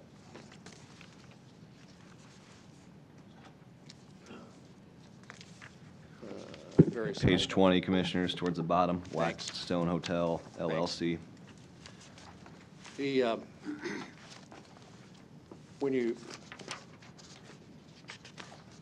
it was, the assessor, this is kind of the reverse, the assessor recommended a valuation of the land and the improvement at 6.4 million. It was changed, and I'd be curious to why. It was dropped to $2 million even. And I do understand it's been sold, and I know it's going to they're going to ask for TIF financing, and of course, I guess the lower the valuation, the better off it is for TIF. But I really, and then looking at what's on the assessor's site, it shows that, I don't understand this at all. It goes back to 2013, and it shows the 2013, 2014, 2015, 2016, the valuation for the land and the building was 0. And then in 2017, it jumped to 6,023,000 plus. In 2018, jumped to 6,427,000 plus. And now it's been reduced to 2 million. Anybody, can anybody talk about this?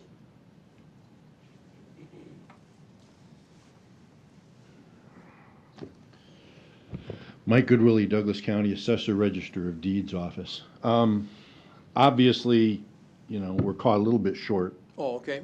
but I would observe that we believe that property was replatted. So this new parcel number, this is probably the first year or the second year it's carrying some data. So if it didn't exist a few years ago, on the website it would say 0. Okay.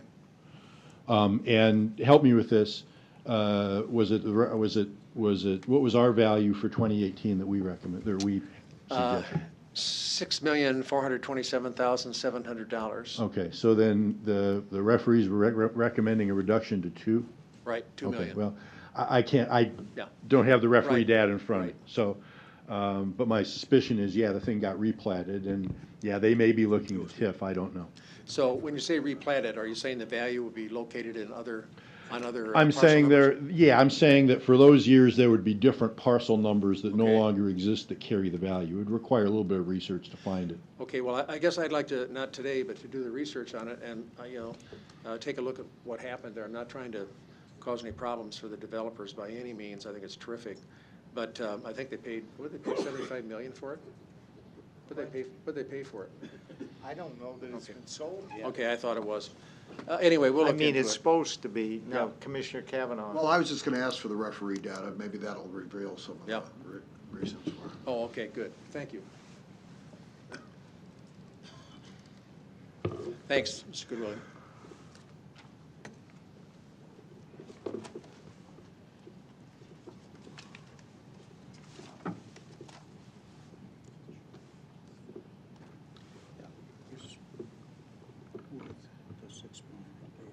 Yeah.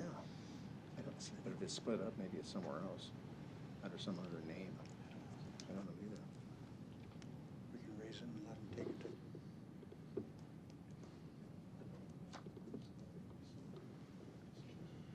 to. Okay. The owner's representative reported that the property was damaged by a water event that caused flooding to the lower levels and destroyed or damaged all major mechanical systems. This building was uninhabitable on January 1st, 2018, and was still incapable of occupancy as of May 22nd, 2018. There you have it. Thank you. Thank you. Thank you. Anything else from Well- you, Commissioner Boyle? There's one that I'm kind of,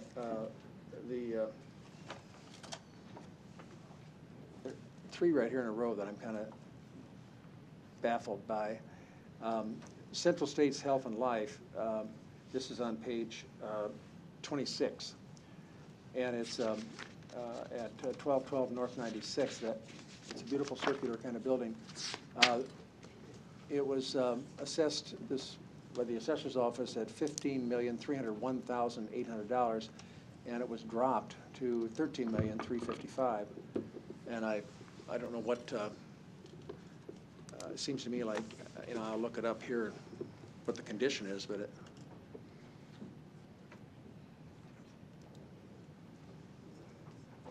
Did you say you're on page 26? Let's see, 26, yeah. Second one from down at the top. Central States. Would you like me to? Please. Yeah. Sure. So the protester has requested a reduction based on the average value of 11 comparable office buildings described as substantially similar. The properties have differing locations and are described by the assessor as being of differing quality and condition.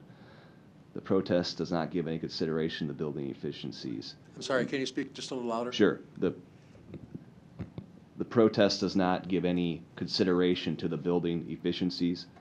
In my opinion, the requested reduction in value based on equalization is not adequately supported.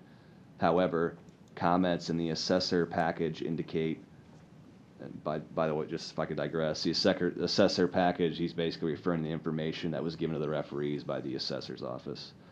I'm suing anyway. However, comments in the assessor package indicate the assessor's office recommends a value adjustment to the previous year's assessment of $13,355,300. The prior year valuation is supported by a 2015 recommendation made by the BOE referee. And then the coordinator just said the assessor recommendation is used to change the value.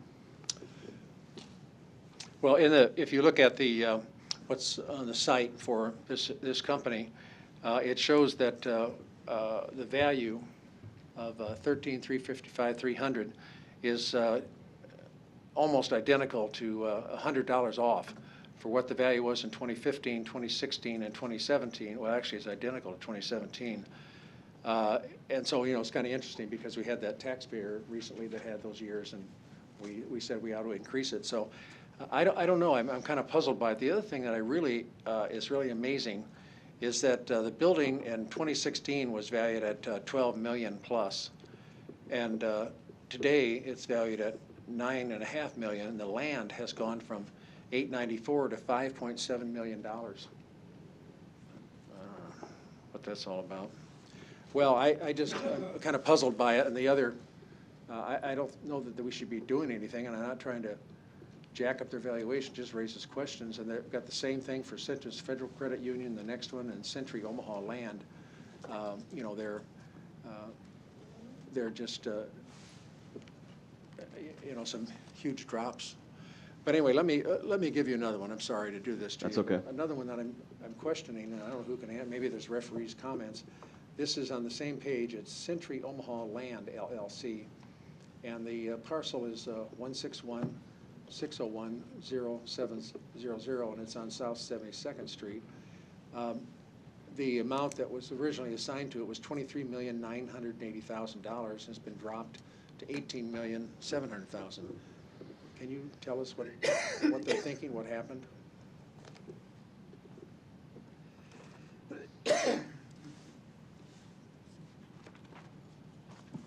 Okay. The taxpayer has provided an abundance of information for the requested decrease in value. Historical income and expense data has been provided along with a current appraisal of the property, which was completed for financing purposes. Of the information submitted, the appraisal is concluded to best present a condensed summary of the property's value based on both a sales comparison analysis and an income analysis. While it is recognized that this appraisal was not completely for fair market value assessment purposes, the conclusion within the appraisal can reasonably be relied on when establishing an opinion of value for the property as of January 1, 2018. Of note, it has been publicly reported that this property is currently in extreme financial distress and has been listed for sale at what is believed to be a price of approximately $33.4 million. However, the asking price was reportedly established to cover existing debt and liens on the property and bears no relevance to the market value of the property. After review of all information, it is recommended the value of the real estate be reduced to a total of $18,714,000. Of note, the recommended value would also appear to equalize the protested parcel on a per-room basis with other hotels in the area, exclusive of excess land value as described within the submitted appraisal report. And then the coordinator who reviewed said the protest information together with the assessor packet and analysis provided by the referee has been reviewed, and given the referee's statements and observations, I'm in agreement with the referee that the value should be changed. Additionally, since the property appears to be distressed, the assessor's office should look at the property prior to next year's assessments and continue to do so until the property reaches a stabilized level of operations in the market again. Thank you. That explains a lot. You through, Commissioner Moore? The only last one I had was... We're still on this, so I was sorry. Commissioner Moore. I just want to clarify something. So this property, the BOE referee recommended $13,355,000, I believe. On this one, Or, I'm sorry, not $18 million. Right. I'm sorry, $18,714,000. Okay. And I think you said it's listed at $33 million for sale currently. that's what the note says here. And that. So are we saying that if somebody went out there today, they only think it's worth 18 and they'd sell it for about 18 million? Well, I could just. I mean, read what I'd be they- asking that question if I told them, Yeah. yeah, my house listed at $1 million, but if you want to buy it for 500, make an offer. I mean, that's what I think you're saying. Well, maybe you totally don't need me to repeat this. Maybe you get what I'm saying, but it says the referee believes that $33.4 million asking price includes existing debt and liens on the property. So that's the note he put in after, so that's why and then he thinks that, anyway, that 18.714 million is a more fair value for the property. No. This is. So would that, So this is 3321 South 72nd Street, Century Omaha Land LLC, 4 rows from the top on page 26. right, I'm just wondering, he was singing it's that hotel with the water slide and everything on Grover, but I think it's further south than that. I think it's that shopping center where Cush was. Oh. Maybe. No, that's gonna be 45 something. That'd be 47. Well, let me, Maybe you're right, it's that water. So can I ask for the sake of time, if we're talking about changing these, it's another matter. If we're doing other stuff. Justification, I think.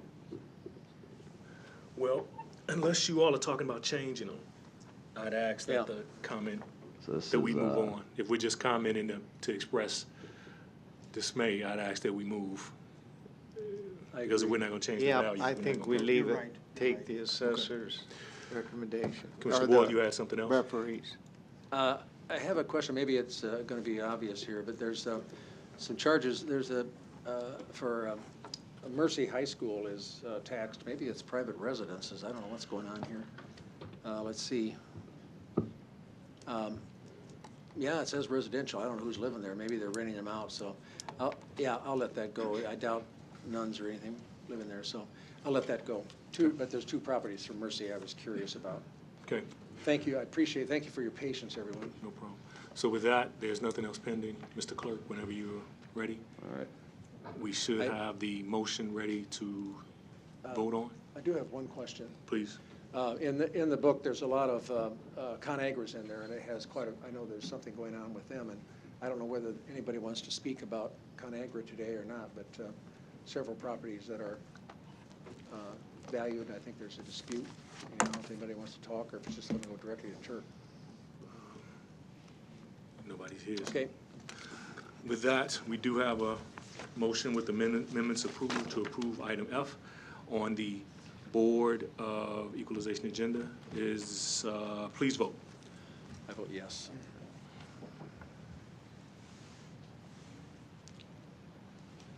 Motion passes. All commissioners present voting yes. With that, I want to thank all the referees, their staff, for the hard work they've done continually. As the clerk expressed, there are some young people in the audience, and I'll turn it over to him to address them. Nice job.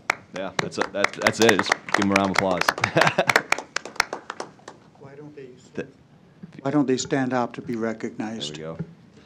Well, let the clerk give his comments, and then I'll ask you to stand, just so you're not hanging out. Well, no, just a lot of them here says they're, I think maybe all of them are returners. I think 3 years maybe the least amount of time.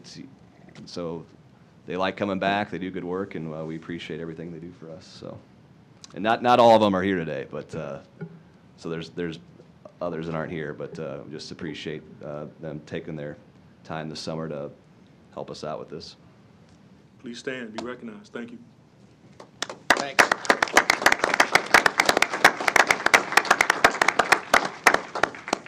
Thank you.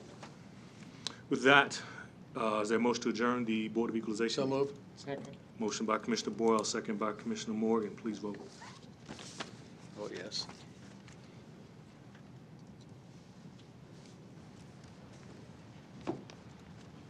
Commissioner Morgan and Rogers.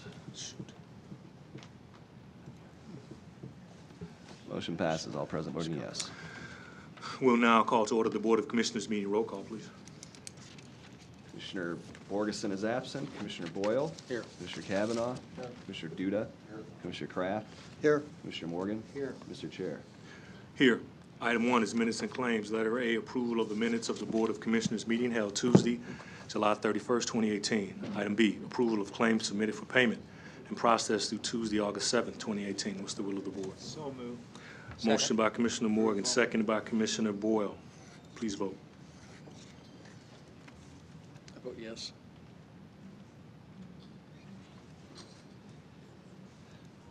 Motion passes, all present voting yes. We'll go to number 2 is the consent agenda. There are 11 items on the consent agenda. What's the will of the board? Motion by Commissioner Duda, second by Commissioner Kraft. Commissioner Kavanaugh, you had your hand up. I'd just point out that we're reappointing and consent agenda item F, folks to the Visitors Promotion Council. And as I've stated many times in the past, I appreciate the service of these folks. Some of them have been on there for, I think, decades.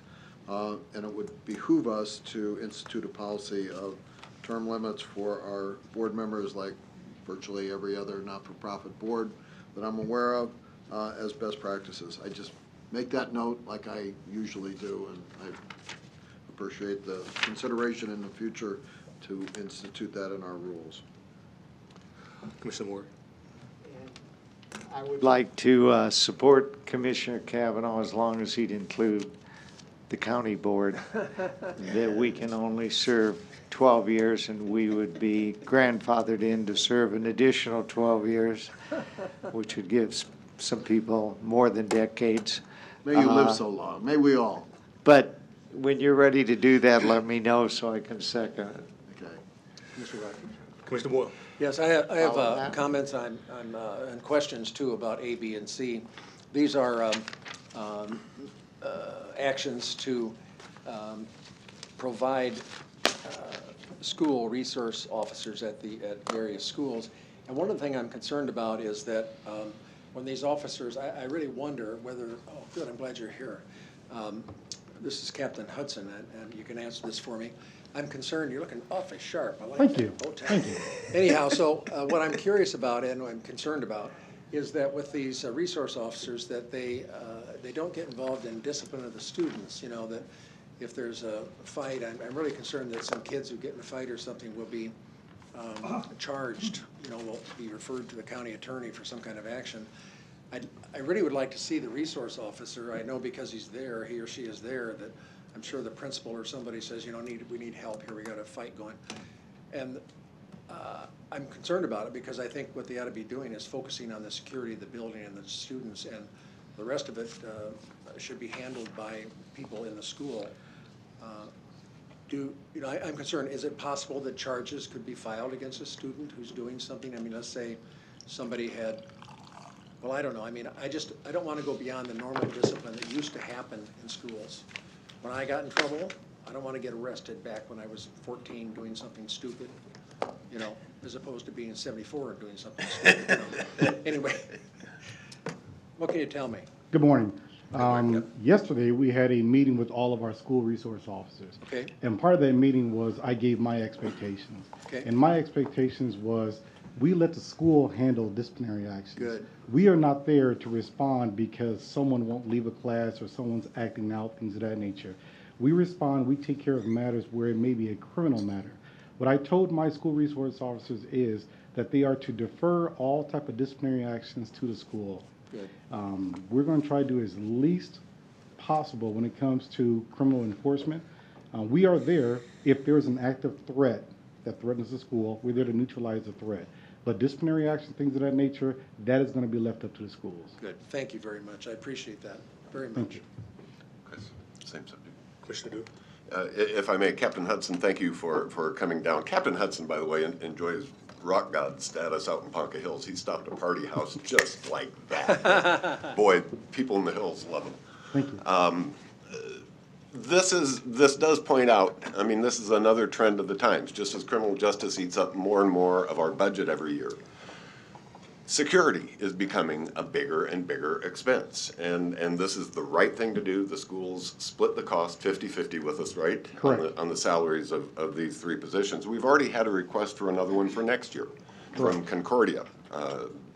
Junior, senior high, I'm not sure, Concordia out in western Douglas County would like it. So these are new positions that we've never had before. Right. We really have to do it. But this is one more further strain on our budget that I just want to bring to it. I mean, I support doing it. It's the right thing to do, but it is expensive. And you are correct. And I think as we see more incidents across the nation dealing with threats in and around our schools, we're going to be asked more and more to provide school resource officers to different schools. And just so this board knows, next week there will be another one coming before you for Fonza Davis. Is just a re-up of another contract. They didn't give me the information in time to get it in for this board meeting, but it will come up next week, and it's already in the budget. Thank you. Thank you very much, Captain. Thank you. Seeing no further questions, please vote. Vote yes.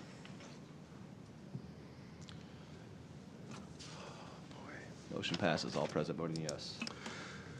We'll move to item 4, and that's citizens' comments. This is an opportunity for individuals to comment on board-related items that are not listed on the agenda. Are there any citizens' comments at this time?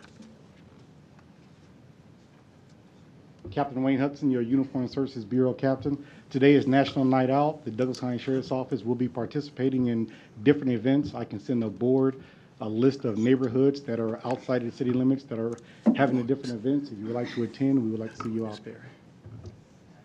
Thank you. Thank you very much. You're right, I forgot. Anyone else?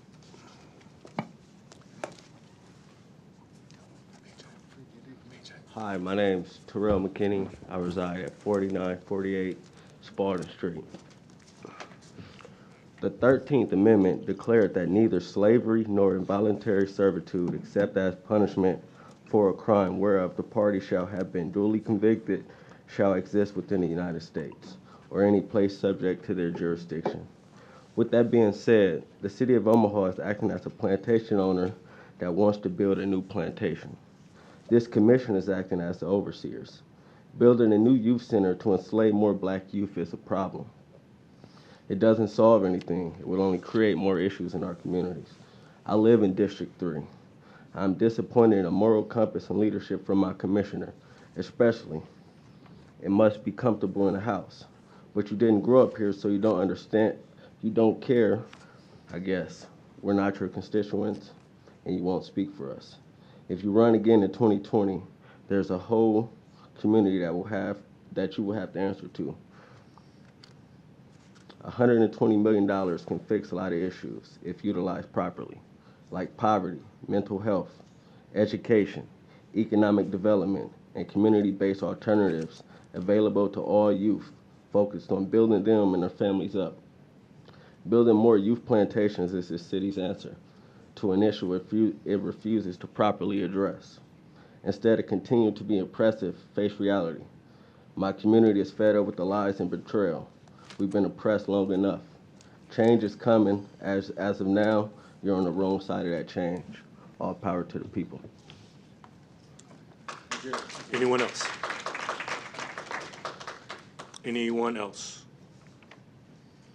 With that, oops.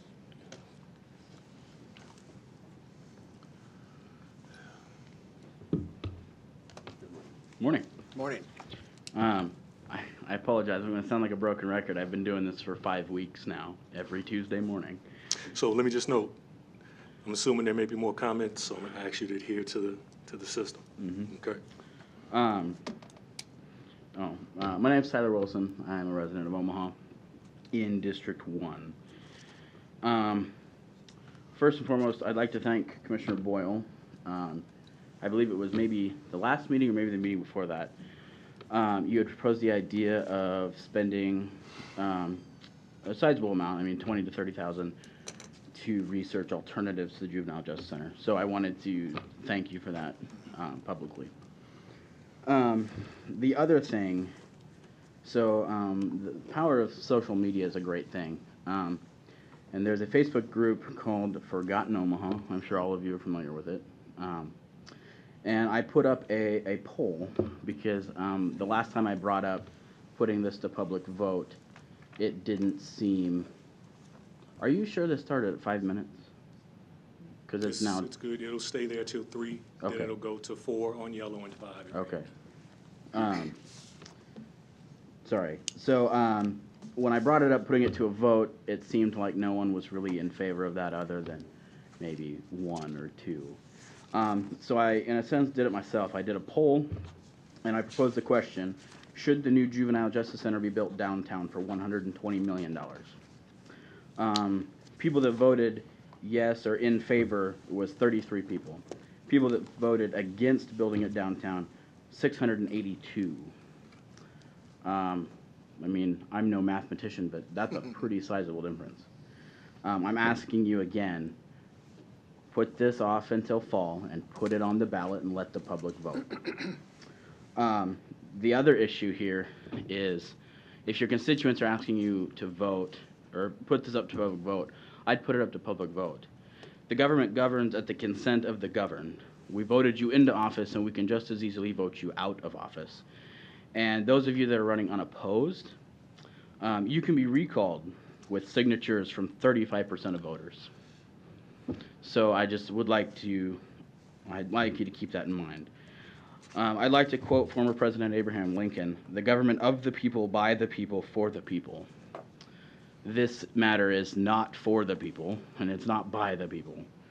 You know, I grew up in a rural town in central Nebraska, and quite frankly, I have seen big red barns with more detailed plans than this $120 million glass box. I'd like to point out also, Commissioner Duda, you, during the property evaluations segment, I guess if that's what you want to call it, you were hammering pretty hard on a $40,000 difference, and you quoted as being uncomfortable with that. But yet, you're comfortable with a $120 million glass box in downtown. When did I vote for that? Excuse me, I'm sorry. I shouldn't respond. Well, No, I haven't no, seen. we're not going to just keep your comments, no dialogue. I haven't. It's on you. I haven't seen you publicly announce that you're against it, so I'd like you to. Maybe we haven't made our minds up. Claire, just keep it. I'm sorry. Continue. I'm gonna let you wrap up and go from there. Yeah. So I just put it up to a public vote. Your constituents want it to be put to a public vote, so put it up to a public vote. And if you haven't made up your minds, let the people that voted you into office and the ones that pay your salary, let them make up your mind for you. It's pretty self-explanatory in my opinion. So that's all I have. Thank you.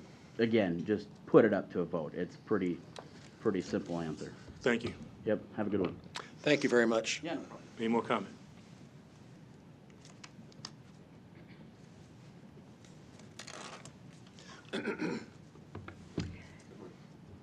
My name is Gail Loki, and I live at 4118 North 78th Street, Omaha, which is in the Keystone area.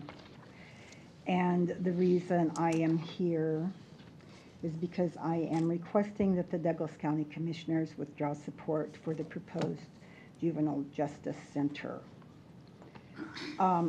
I did have phone conversations and some email conversations with a few of you, and I appreciate those that took the time to respond to me. That meant a lot, even though maybe we didn't agree, at least you took the time, and I appreciate that. Some of the things that were discussed on the phone and via email, I tried to stick to the same questions for each person, each commissioner I talked to. And you know, I was trying to figure out what is wrong with the current juvenile justice center. And it's old and is depressing, and the transportation of the youth seem to be the mantra. I suggest remodeling, and as far as depressing, it sits on a golf course. And I can't understand how the view of a golf course would be more depressing than an urban HDR designed Kleenex box sitting in downtown Omaha. Studies show that that's the absolute worst environment that you can construct for a juvenile detention center. As far as the garage, why the garage is needed, I really did not receive responses on that, but I have been told that if the garage would be built, it would be $20,000 for each stall, parking stall, which I think is excessive and only benefits the legal community. I would support, and I think most people would, a modified plan, because I don't think anybody wants the attorneys and the judges crammed into, you know, closets and hallways. But the plan needs to be further studied and it needs to be modified. I don't think the Juvenile Justice Center needs to be included, nor the garage, and I certainly don't think you need to destroy the building that sits at 18th and Howard through eminent domain. I asked about the Civic Center and I was told it was too far to walk. Wow, I could not wrap my head around that. I just thought that comment just reflects the separation between the legal community and the public, and as well as you and the public. I mean, do you really feel that that is an adequate excuse to spend that much money of the taxpayers' money because it's too far to walk? Wow, that's revolting. And the other issue is the private organization that would manage the building process, which would take public access away from records. That is wrong. I asked about a vote. I was told it was too expensive and it would take too long. And that again was just disgusting. When a small group of elected officials can take away the vote from the people, that isn't democracy. I don't know what that is. That's corruption. And I really hope you reconsider. You should put it to a vote. You should put term limits on there as well. And you should give the public some input in this. The way it's been handled, and I'm not saying it's intentional on your part, maybe it wasn't, but the results have turned out to be unfavorable. The public is appalled. I see things about it in the public pulse constantly, and I urge you to reconsider and come up with a new design. I think you can get support for it, but it needs to be redesigned. Thank you for your time. Thank you. Anyone else? Marty Hosking, 7510 Cass Street. I just want to concur with everything that she said, and I just want to have my voice heard today that I am in full support of everything that she said, the philosophy behind it, the intention behind it, and the presumption of goodwill. However, I don't want our city to be construed as what it looks like it could be construed as with this process. So I'm concerned about that. Thank you. Thank you. Anyone else?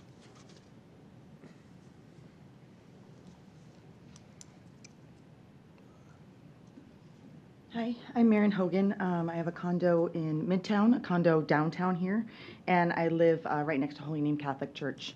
I love this city. I started my business in this city. I'm raising several young men, and so from my perspective, the fact that it does appear, as the lady just mentioned, that this is an opaque process, and it shouldn't be.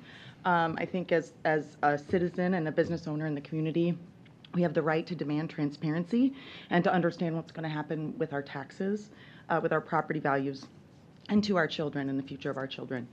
I don't know if it's been mentioned yet because I was grabbing a cup of coffee, but I do think that the fact that this will cost us so much and not even be able to serve all of our children who do need help is something that I take issue with and don't appreciate. And I also feel that the fact that it's a 501c3 organization will take it away from the people who are going to actually have to foot the bill for this. And so that's frustrating to me as well. I agree with everything that these two people have already said, and I would also urge you to reconsider. I think this is I think it would be a travesty for all of the reasons that I've already mentioned. And finally, it would be a travesty because I'm sick and tired of watching beautiful buildings get torn down. I love beautiful old buildings. I can't seem to stop buying them up. And I really think that the use of eminent domain here is a poor choice. Thank you. Thank you. Thank you. Anyone else?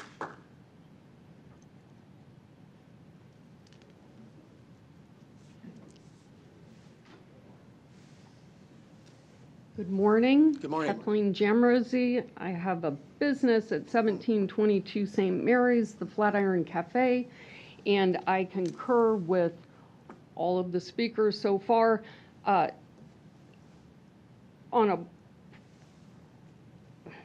We have glorified putting people in jail by suggesting that this isn't something that we can have a public discussion about.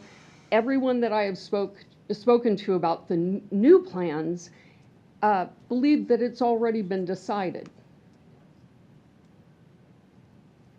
So I would respectfully ask the board to withdraw your support, and as others that are well informed on the subject, let's have a discussion about what is best for the youth of our city, for the vision of our downtown.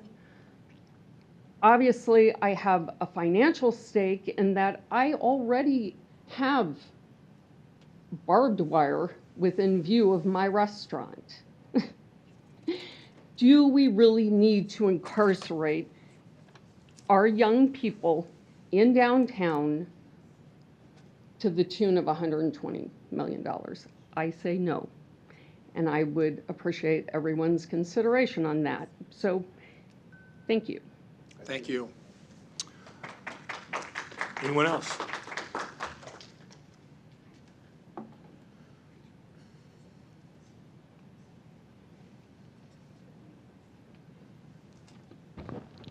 Hello, I'm Maria Fernandez, and I live in the Old Market, 11th and Harney.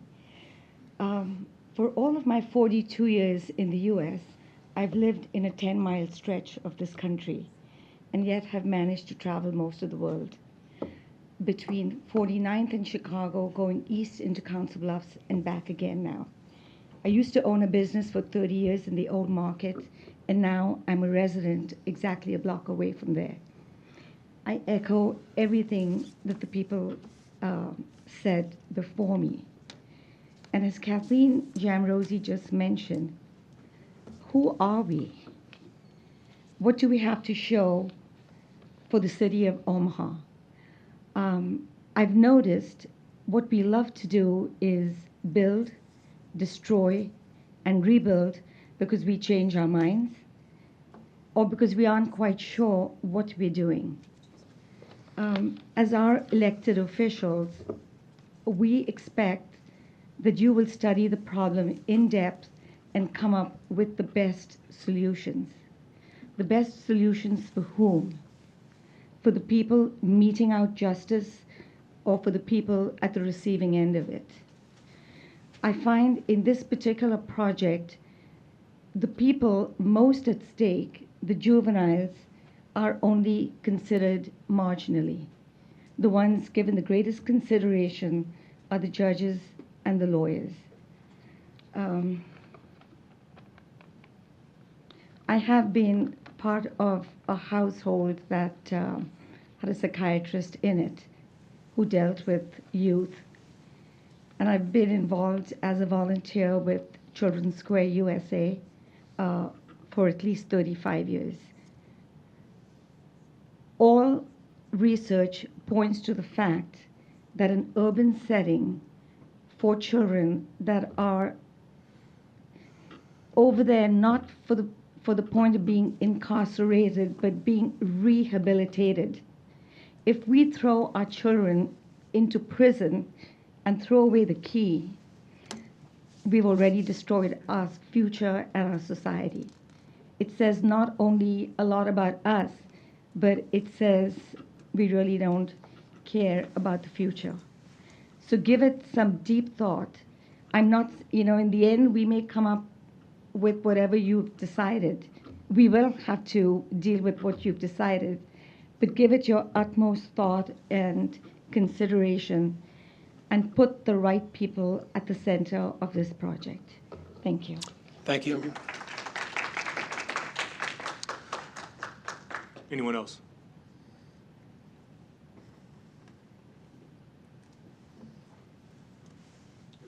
Good morning. Hello. Thank you, Commissioners, for hearing me. Greg Sexer, 712 South 16th Street. Howlin' Hounds Coffee and 16th Street own me. Omaha owns me. And there's only one street and there's only one city, 16th Street in Omaha. That's what my father used to say. And we've got over 90 years on that street. Gentlemen, and I will tell you, one more correctional facility, one more detention center is not what's needed. What's needed is for us to embrace broader trends towards urbanization and towards specialty service and embracing people to move to our city, to our county from larger locales and enrich and broaden our tax base. That's all I have for you. Thank you. Thank you very much. Anyone else? Nice job. Going once.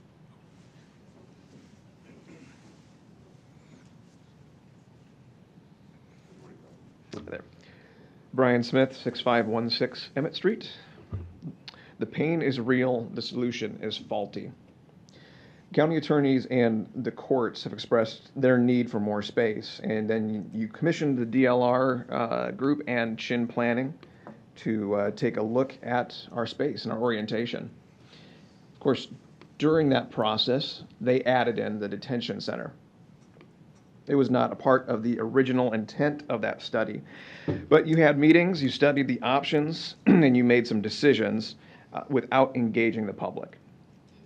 When we saw the study, we realized the pain is real, but the solution is faulty.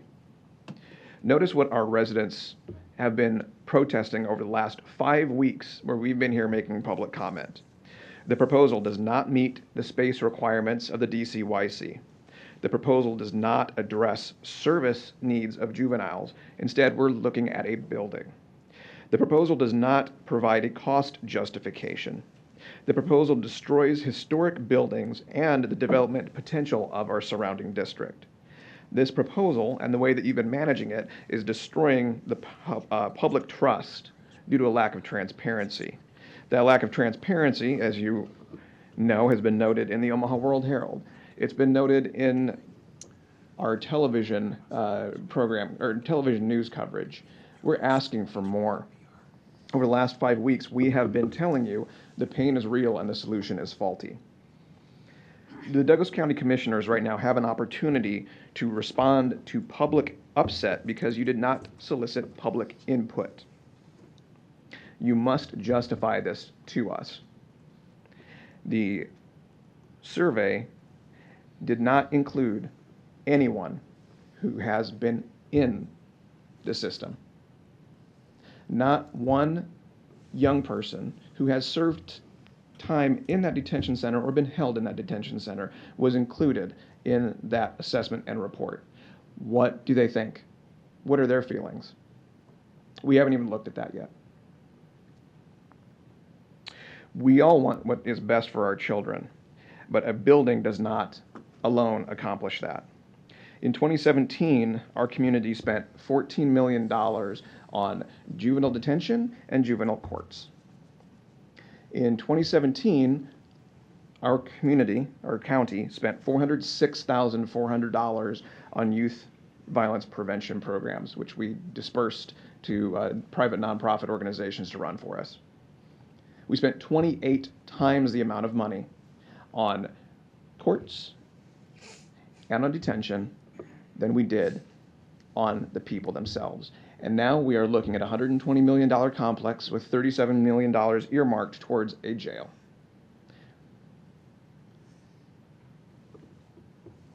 So we are asking you to withdraw your support for the proposal as it's been laid out to the public. It may make sense to you, but it does not make one lick of sense to the people here today, or the people who showed up for the last 5 weeks. We're asking you to set up a public working group to create a solution that works for our community. We are not telling you don't spend money. We're not telling you don't house our attorneys, don't house our courts. The entirety of our protest for the last 5 weeks has been about the detention center and the way that we are treating the children of our own community. We've seen the numbers. 77 kids on average stay in that detention center every day. And you are proposing a 48-bed facility. Nobody here thinks that makes sense. You're proposing $37 million to build a new downtown jail after we tear down a historic building. To these people, it doesn't make sense. We have been here repeatedly. I have talked to people who are participating from a juvenile service background, who were involved in that Chin report. They were interviewed for that, and they said this does not meet our intentions for the service that our kids need. What you are proposing in this plan does not meet standards for the way that we are treating our children, for the way that juveniles need to be assessed, treated, and rehabilitated so that they don't end up 2 blocks down the road in the adult facility. You've seen the destruction that's had around there. If you can't develop that one building on 1818 Leavenworth Street, that should be an indicator to you that we should not put another jail downtown and destroy the development potential of that district while we are destroying the development potential of the children in that facility. Thank you.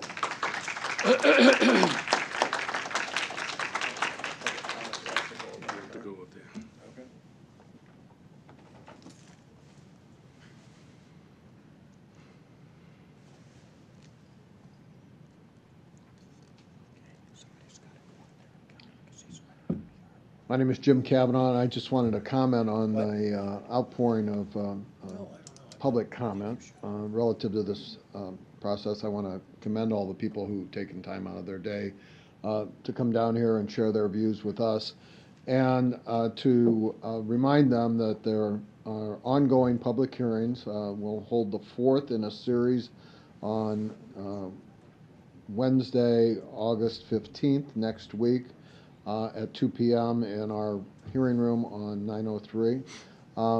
We also intend to have on the agenda next Tuesday, August 14th, an alternative to the $120 million proposal that we've been working on without any resources from the government to bring some of the concerns expressed here, which are very legitimate, into the planning process of what is looking like the largest expenditure that Douglas County's ever made, and a big tax increase. We think that there's a better way to go, a less expensive way to go, a smarter way to go, and we are committed to having the best interests of the children and the taxpayers number one. That will be next week, Tuesday the 14th at this meeting for the alternative proposal, and Wednesday, the 15th, in a committee hearing where we will hear from the juvenile court bench, the judges, relative to that component, which I think everybody's in agreement that we need to do something about the overcrowded courthouse. And I think that there's a good solution that we could employ property that we've already acquired directly across the street without doing eminent domain, without taking any private property, and construct a courthouse for the juvenile courts and their offices. So next Tuesday at 9 a.m. in this meeting, and next Wednesday at 2 p.m. in the board's conference room on 903 in this building. We'll have an open discussion that hopefully will move this public discourse forward with the input that we should have throughout. I mean, the bright light should be shown on this entire project, and that's the intent of these hearings, and I'm glad to be part of that. And I again want to thank all the citizens who've taken time out of their day and their time to offer constructive solutions to this problem. What's best for the kids and what's best for the taxpayers. Thank you.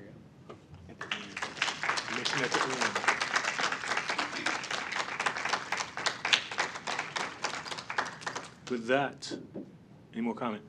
I'd like to make. Yeah. No. With that, any more citizens' comment? Oh, I'll go up there. If you're going up, go up. Still morning. Good morning. My name is Jared Alexander, 2202 South 40th. I just wanted to again echo and add my voice to the opposition for this plan. In the interest of transparency, I am a cultural materials conservator by trade. For it's in my interest to save these old buildings and pieces of heritage. I did just real quickly wanted to sort of echo Commissioner Duda's earlier comments on wanting to have all of the information before making such a large decision. And in that light, I appreciate that prudent measure and one that I try to adhere to myself. But looking at the DLR Chin planning report, it stands out to me that on page 45, the forecast modelings for the detention center population, there are 8 forecasts, 2 of which show a massive reduction, one of which actually ends up, forecast number 1 ends up in a negative number. The other 6 are interestingly truncated at the year 2013 or 2016. So in order to even generate a positive number, they've had to eliminate almost half a decade's worth of data and then extrapolate for 2 decades what is basically a statistical anomaly. Adding to that the key findings, bullet point 3 states that data collection and reporting are not consistent and accurate to guide decision making. I find that interesting that the people who put this report together would include that as part of their keynotes, and especially so high up on the list. Of further interest is the system recommendations, pages 79 to 84. So we've got 5 pages worth of systemic recommendations, and on page 85 are the facility recommendations, which warrants 4 paragraphs.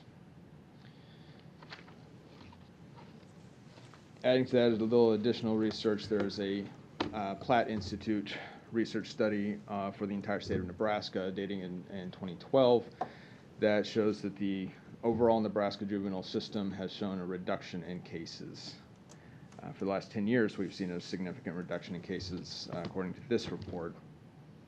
So the idea that we have used a hammer here with the idea of eminent domain and an historic building, a lot of which we have seen the opposition, and you have had the opportunity, and we thank you for the opportunity to voice our dissent.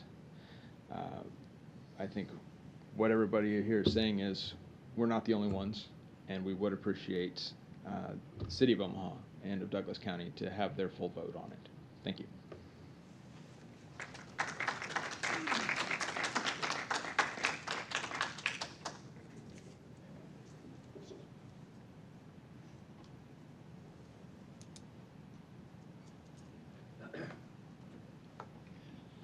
My name is Mike Boyle, Douglas County Commissioner. I represent District 1, and my address is 1027 Marcy Plaza, Unit 201.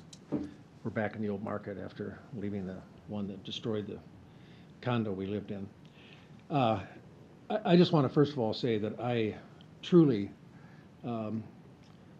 enjoy the respect that you show us when you're chewing us out. It's very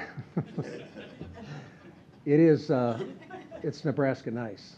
I mean, you're very courteous, and I appreciate it, and I listen. I know the other commissioners are as well. I had concerns on this from the start, primarily because of the restraints of the open meetings law. We were going to be buying real estate, and if we ran into a person who didn't want to sell, that's difficult. We have to keep these, we're allowed by the law to discuss these things in private.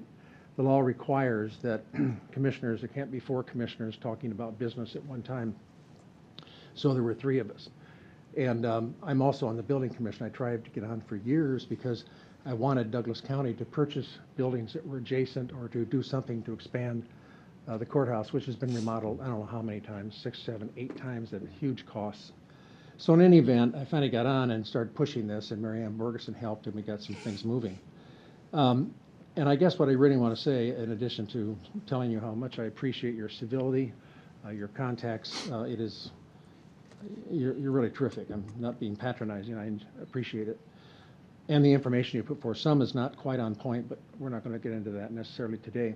I do think, and I have to say this, I think the county government did miss an opportunity to make some kind of an announcement that would have been much more acceptable, and had some people involved as well, some citizens who were paying the bill. The building we're in was built without a vote of the people. How the building commission is put together. The only two buildings that Douglas County Building Commission operates is the old courthouse and this building.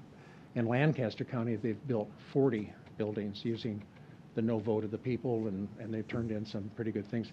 I frankly don't have any problem with the people voting at all, but this just came about because that's how the Building Commission operates, not intended to hide anything. I mean, we can't hide anything.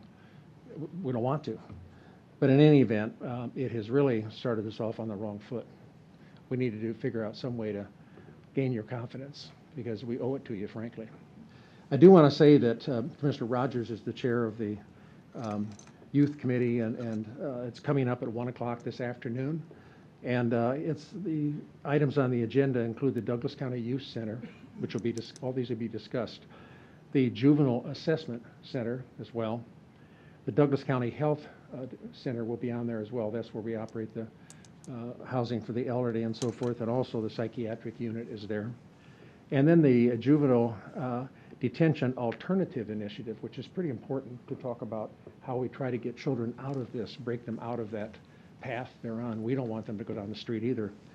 And then the Operation Youth Success, which is another program that's designed to interrupt that behavior. So we are focused on the children. I want you to know that that is a priority, and that has just been it's been number one all the way.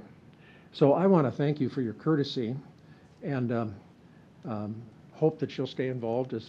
We need to hear what you have to say, and I'm listening. I think the other commissioners are as well. So we'll see how all this comes out. Hopefully, we can find a way to make you supportive and give you the information you need. So thanks again. Is that 1 o'clock in here? It's up at, I'm sorry, it's up at 9:03. Is public comment allowed? Isn't it, Chris? Sure. Public comments Public allowed, meeting. right? Open Public meetings? meeting. Public meeting? Yeah, it's a public meeting. Thank you. You bet. Thank you.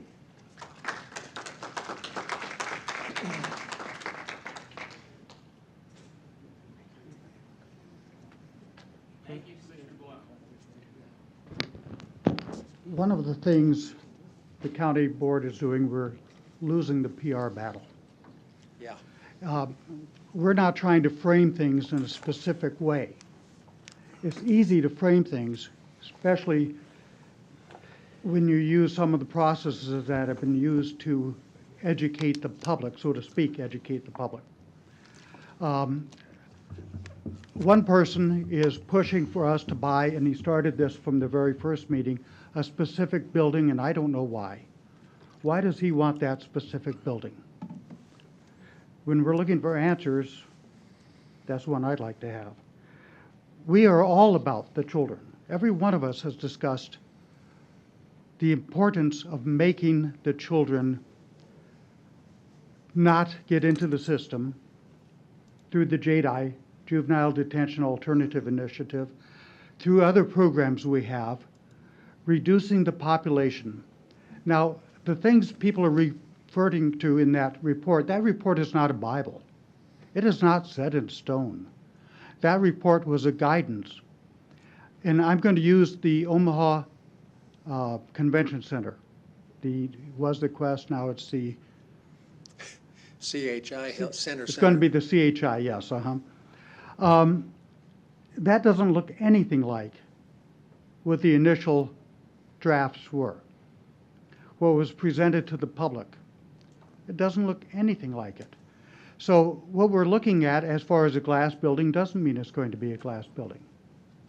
As far as the amenities, this is about the children and about their parents. We forget about how the parents need to be able to interact. Many of these parents have minimum paying jobs if they have a job at all. They may not have a car. They need public access from transportation. And we're going to be able to provide pretty much a one-stop shopping experience. I hate to phrase it that way. But where the parents can go, park in one garage, and visit. I'm gonna ask you to keep it orderly. Yeah, and visit their children and find out the services available to them, so their children can get out in a rapid manner and not come back. As I said, this is all about the children. I haven't been attending some meetings, as I expressed to one commissioner, because of the grandstanding that's been taking place. Not just on this, but every committee meeting he's had, going back to the 156th Street property, the Fitzgerald home. Going back to other projects we've been involved in. I don't need to listen to somebody glorifying themselves for an hour and a half, an hour and 15 minutes. So I haven't been attending the meetings, and that commissioner knows why. I sent him a very explicit note on that. Someone said, why don't we want somebody walking the short distance to the former Civic Center site? Well, some of our attorneys earn $165,000 a year, some $128,000. That's a lot of money per minute. And to send somebody out to transport that distance, that's going to cost the county, the citizens, a lot of money. We have a number of priorities. We have our family priorities. We have our civic duty. We have an obligation to each other. We have an obligation to our citizens in our district, and we have obligations to citizens throughout this county. The issue of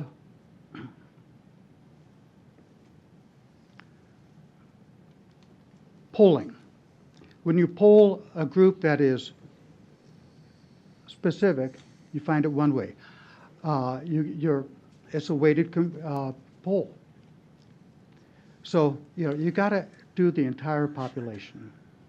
The number of calls I get in support of this because of the advantage from the youth, especially for people who are involved in the youth system. People involved in the youth system, the judges, the attorneys, the guardian ad litems, those who are important to the development have been involved. And when you interrogate somebody, many times you can get them to say a specific thing because you cut them off and they don't get to keep elaborating on what they're saying. Mark. So thank you. Okay. Down to 1 second. That was Mark Kraft speaking for the record. Oh, I'm sorry. Any more comment? Yes, ma'am. You weren't in Hi. the room. I'm going to ask you to hear to the lights. You got 5 minutes. Yes. When that light hits red, you're done. Alrighty. Thank you. Good morning. Good morning. Good morning. Please give us your name for the record. My name is Carol Zajac, for the record, and I am an Omaha resident and taxpayer. And I didn't even find out about this until June 27th or thereabouts. This entire project, in my opinion, it has an extreme lack of transparency. None of the Omaha citizens that I am aware of have been able to have much of a voice on this at all until now that we are starting to do so. Aside from the lack of transparency, I find that the accountability is a little strange, where the project has grown exponentially from an $80 million project to $106 million to $120 million, and it hasn't even started yet. So with that said, I don't fully understand, how that's going to, be paid for by us taxpayers. And according to the October 3rd, 2017 Pre-Design Services Agreement, Article 2.2, the architect will provide general recommendations for remodeling or replacement of existing facilities pending final decision design solution. My opinion is if it ain't broke, don't fix it. Or if we just need to do some fixing, that's fine.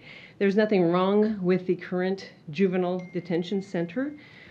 Updating would cost a lot less money and uprooting all these children, facilities, the entire procedures that are already in place and have been for over 20 years, to me is just not even justifiable. I also have a question as to what exactly is going to be happening to the land of the detention center after all of this is done. After all these kids are moved to downtown, what's going to be developed in that area near Field Club? I just don't understand why Douglas County is also coordinating with MUD for this. Why are they involved? That was what was listed in the initial agreement in October 3rd of 2017.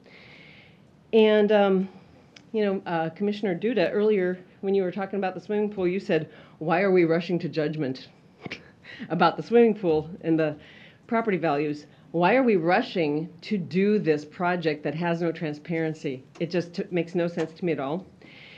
And when I attended the meeting last week where a citizen who also, she put together voluntarily with other volunteers listings of many other buildings that would be better fit for demolishing, or even not demolishing, many other buildings that would be a much better fit for this entire project, rather than demolishing a historic landmark that to be taken by eminent domain, which to me it just makes no sense.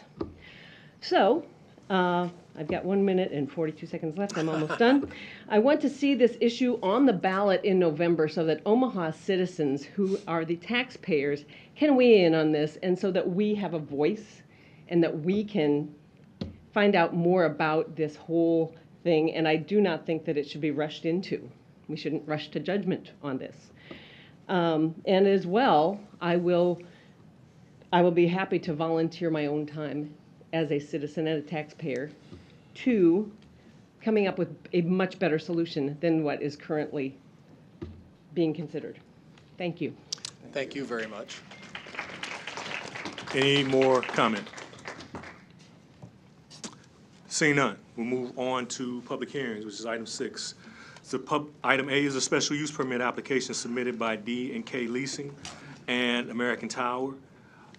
Special use permit request to add Verizon antennas on an existing tower and place equipment on the ground in the northeast 1/4 in section Township 16 North Range 10 east of the 6 p.m. address 20901 Bennington Road. While you're setting up, Doug, we will open the public hearing. Please go. Thank you, Mr. Chair and Commissioners. So, good morning. I'm Doug Cook, your Douglas County planner, and the chairman mentioned the purpose of special use, which is very, very short and brief history.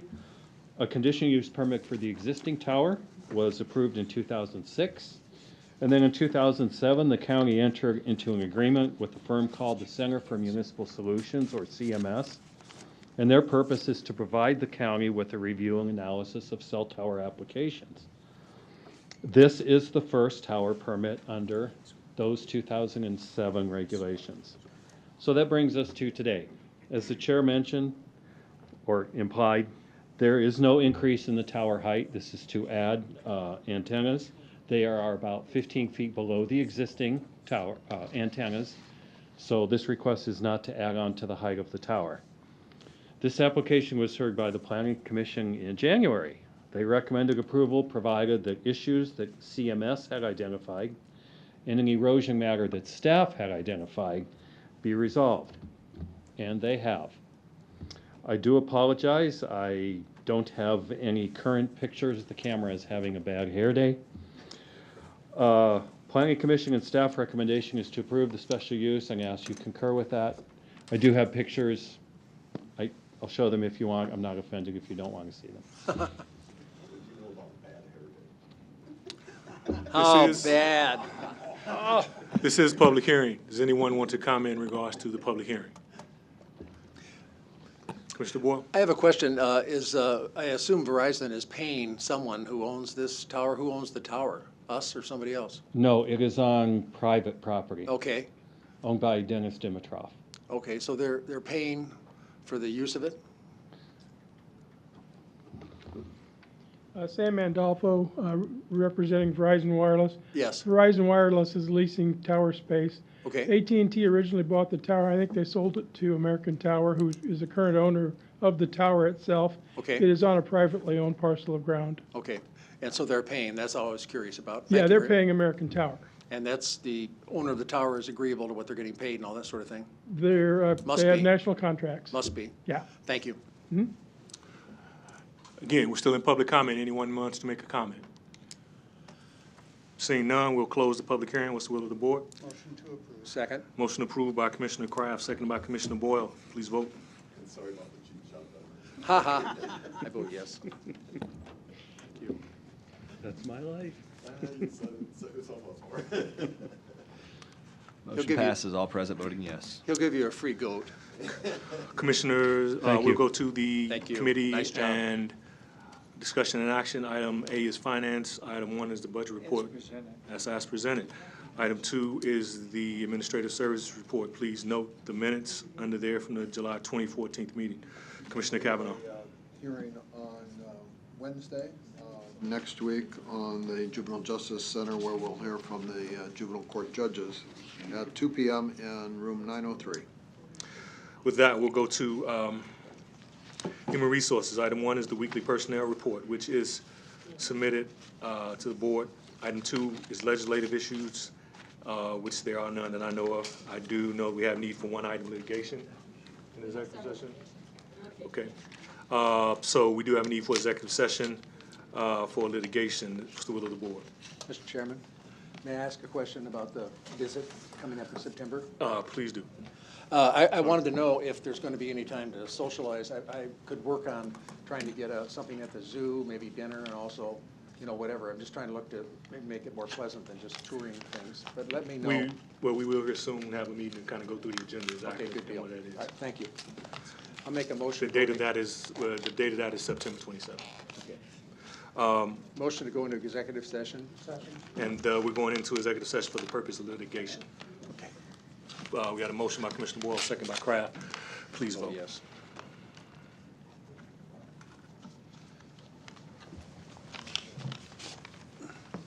Motion passes, all present voting yes. And again, we're going into discussion for executive session for litigation. What do you say now, PJ?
prefer commissioners to be present.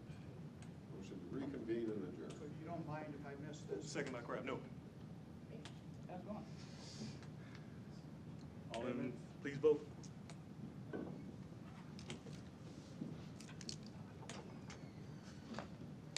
Hey, Tony, thanks a lot. Part this back to my office. Sure. Did PJ? Tony, I'm gonna give you that.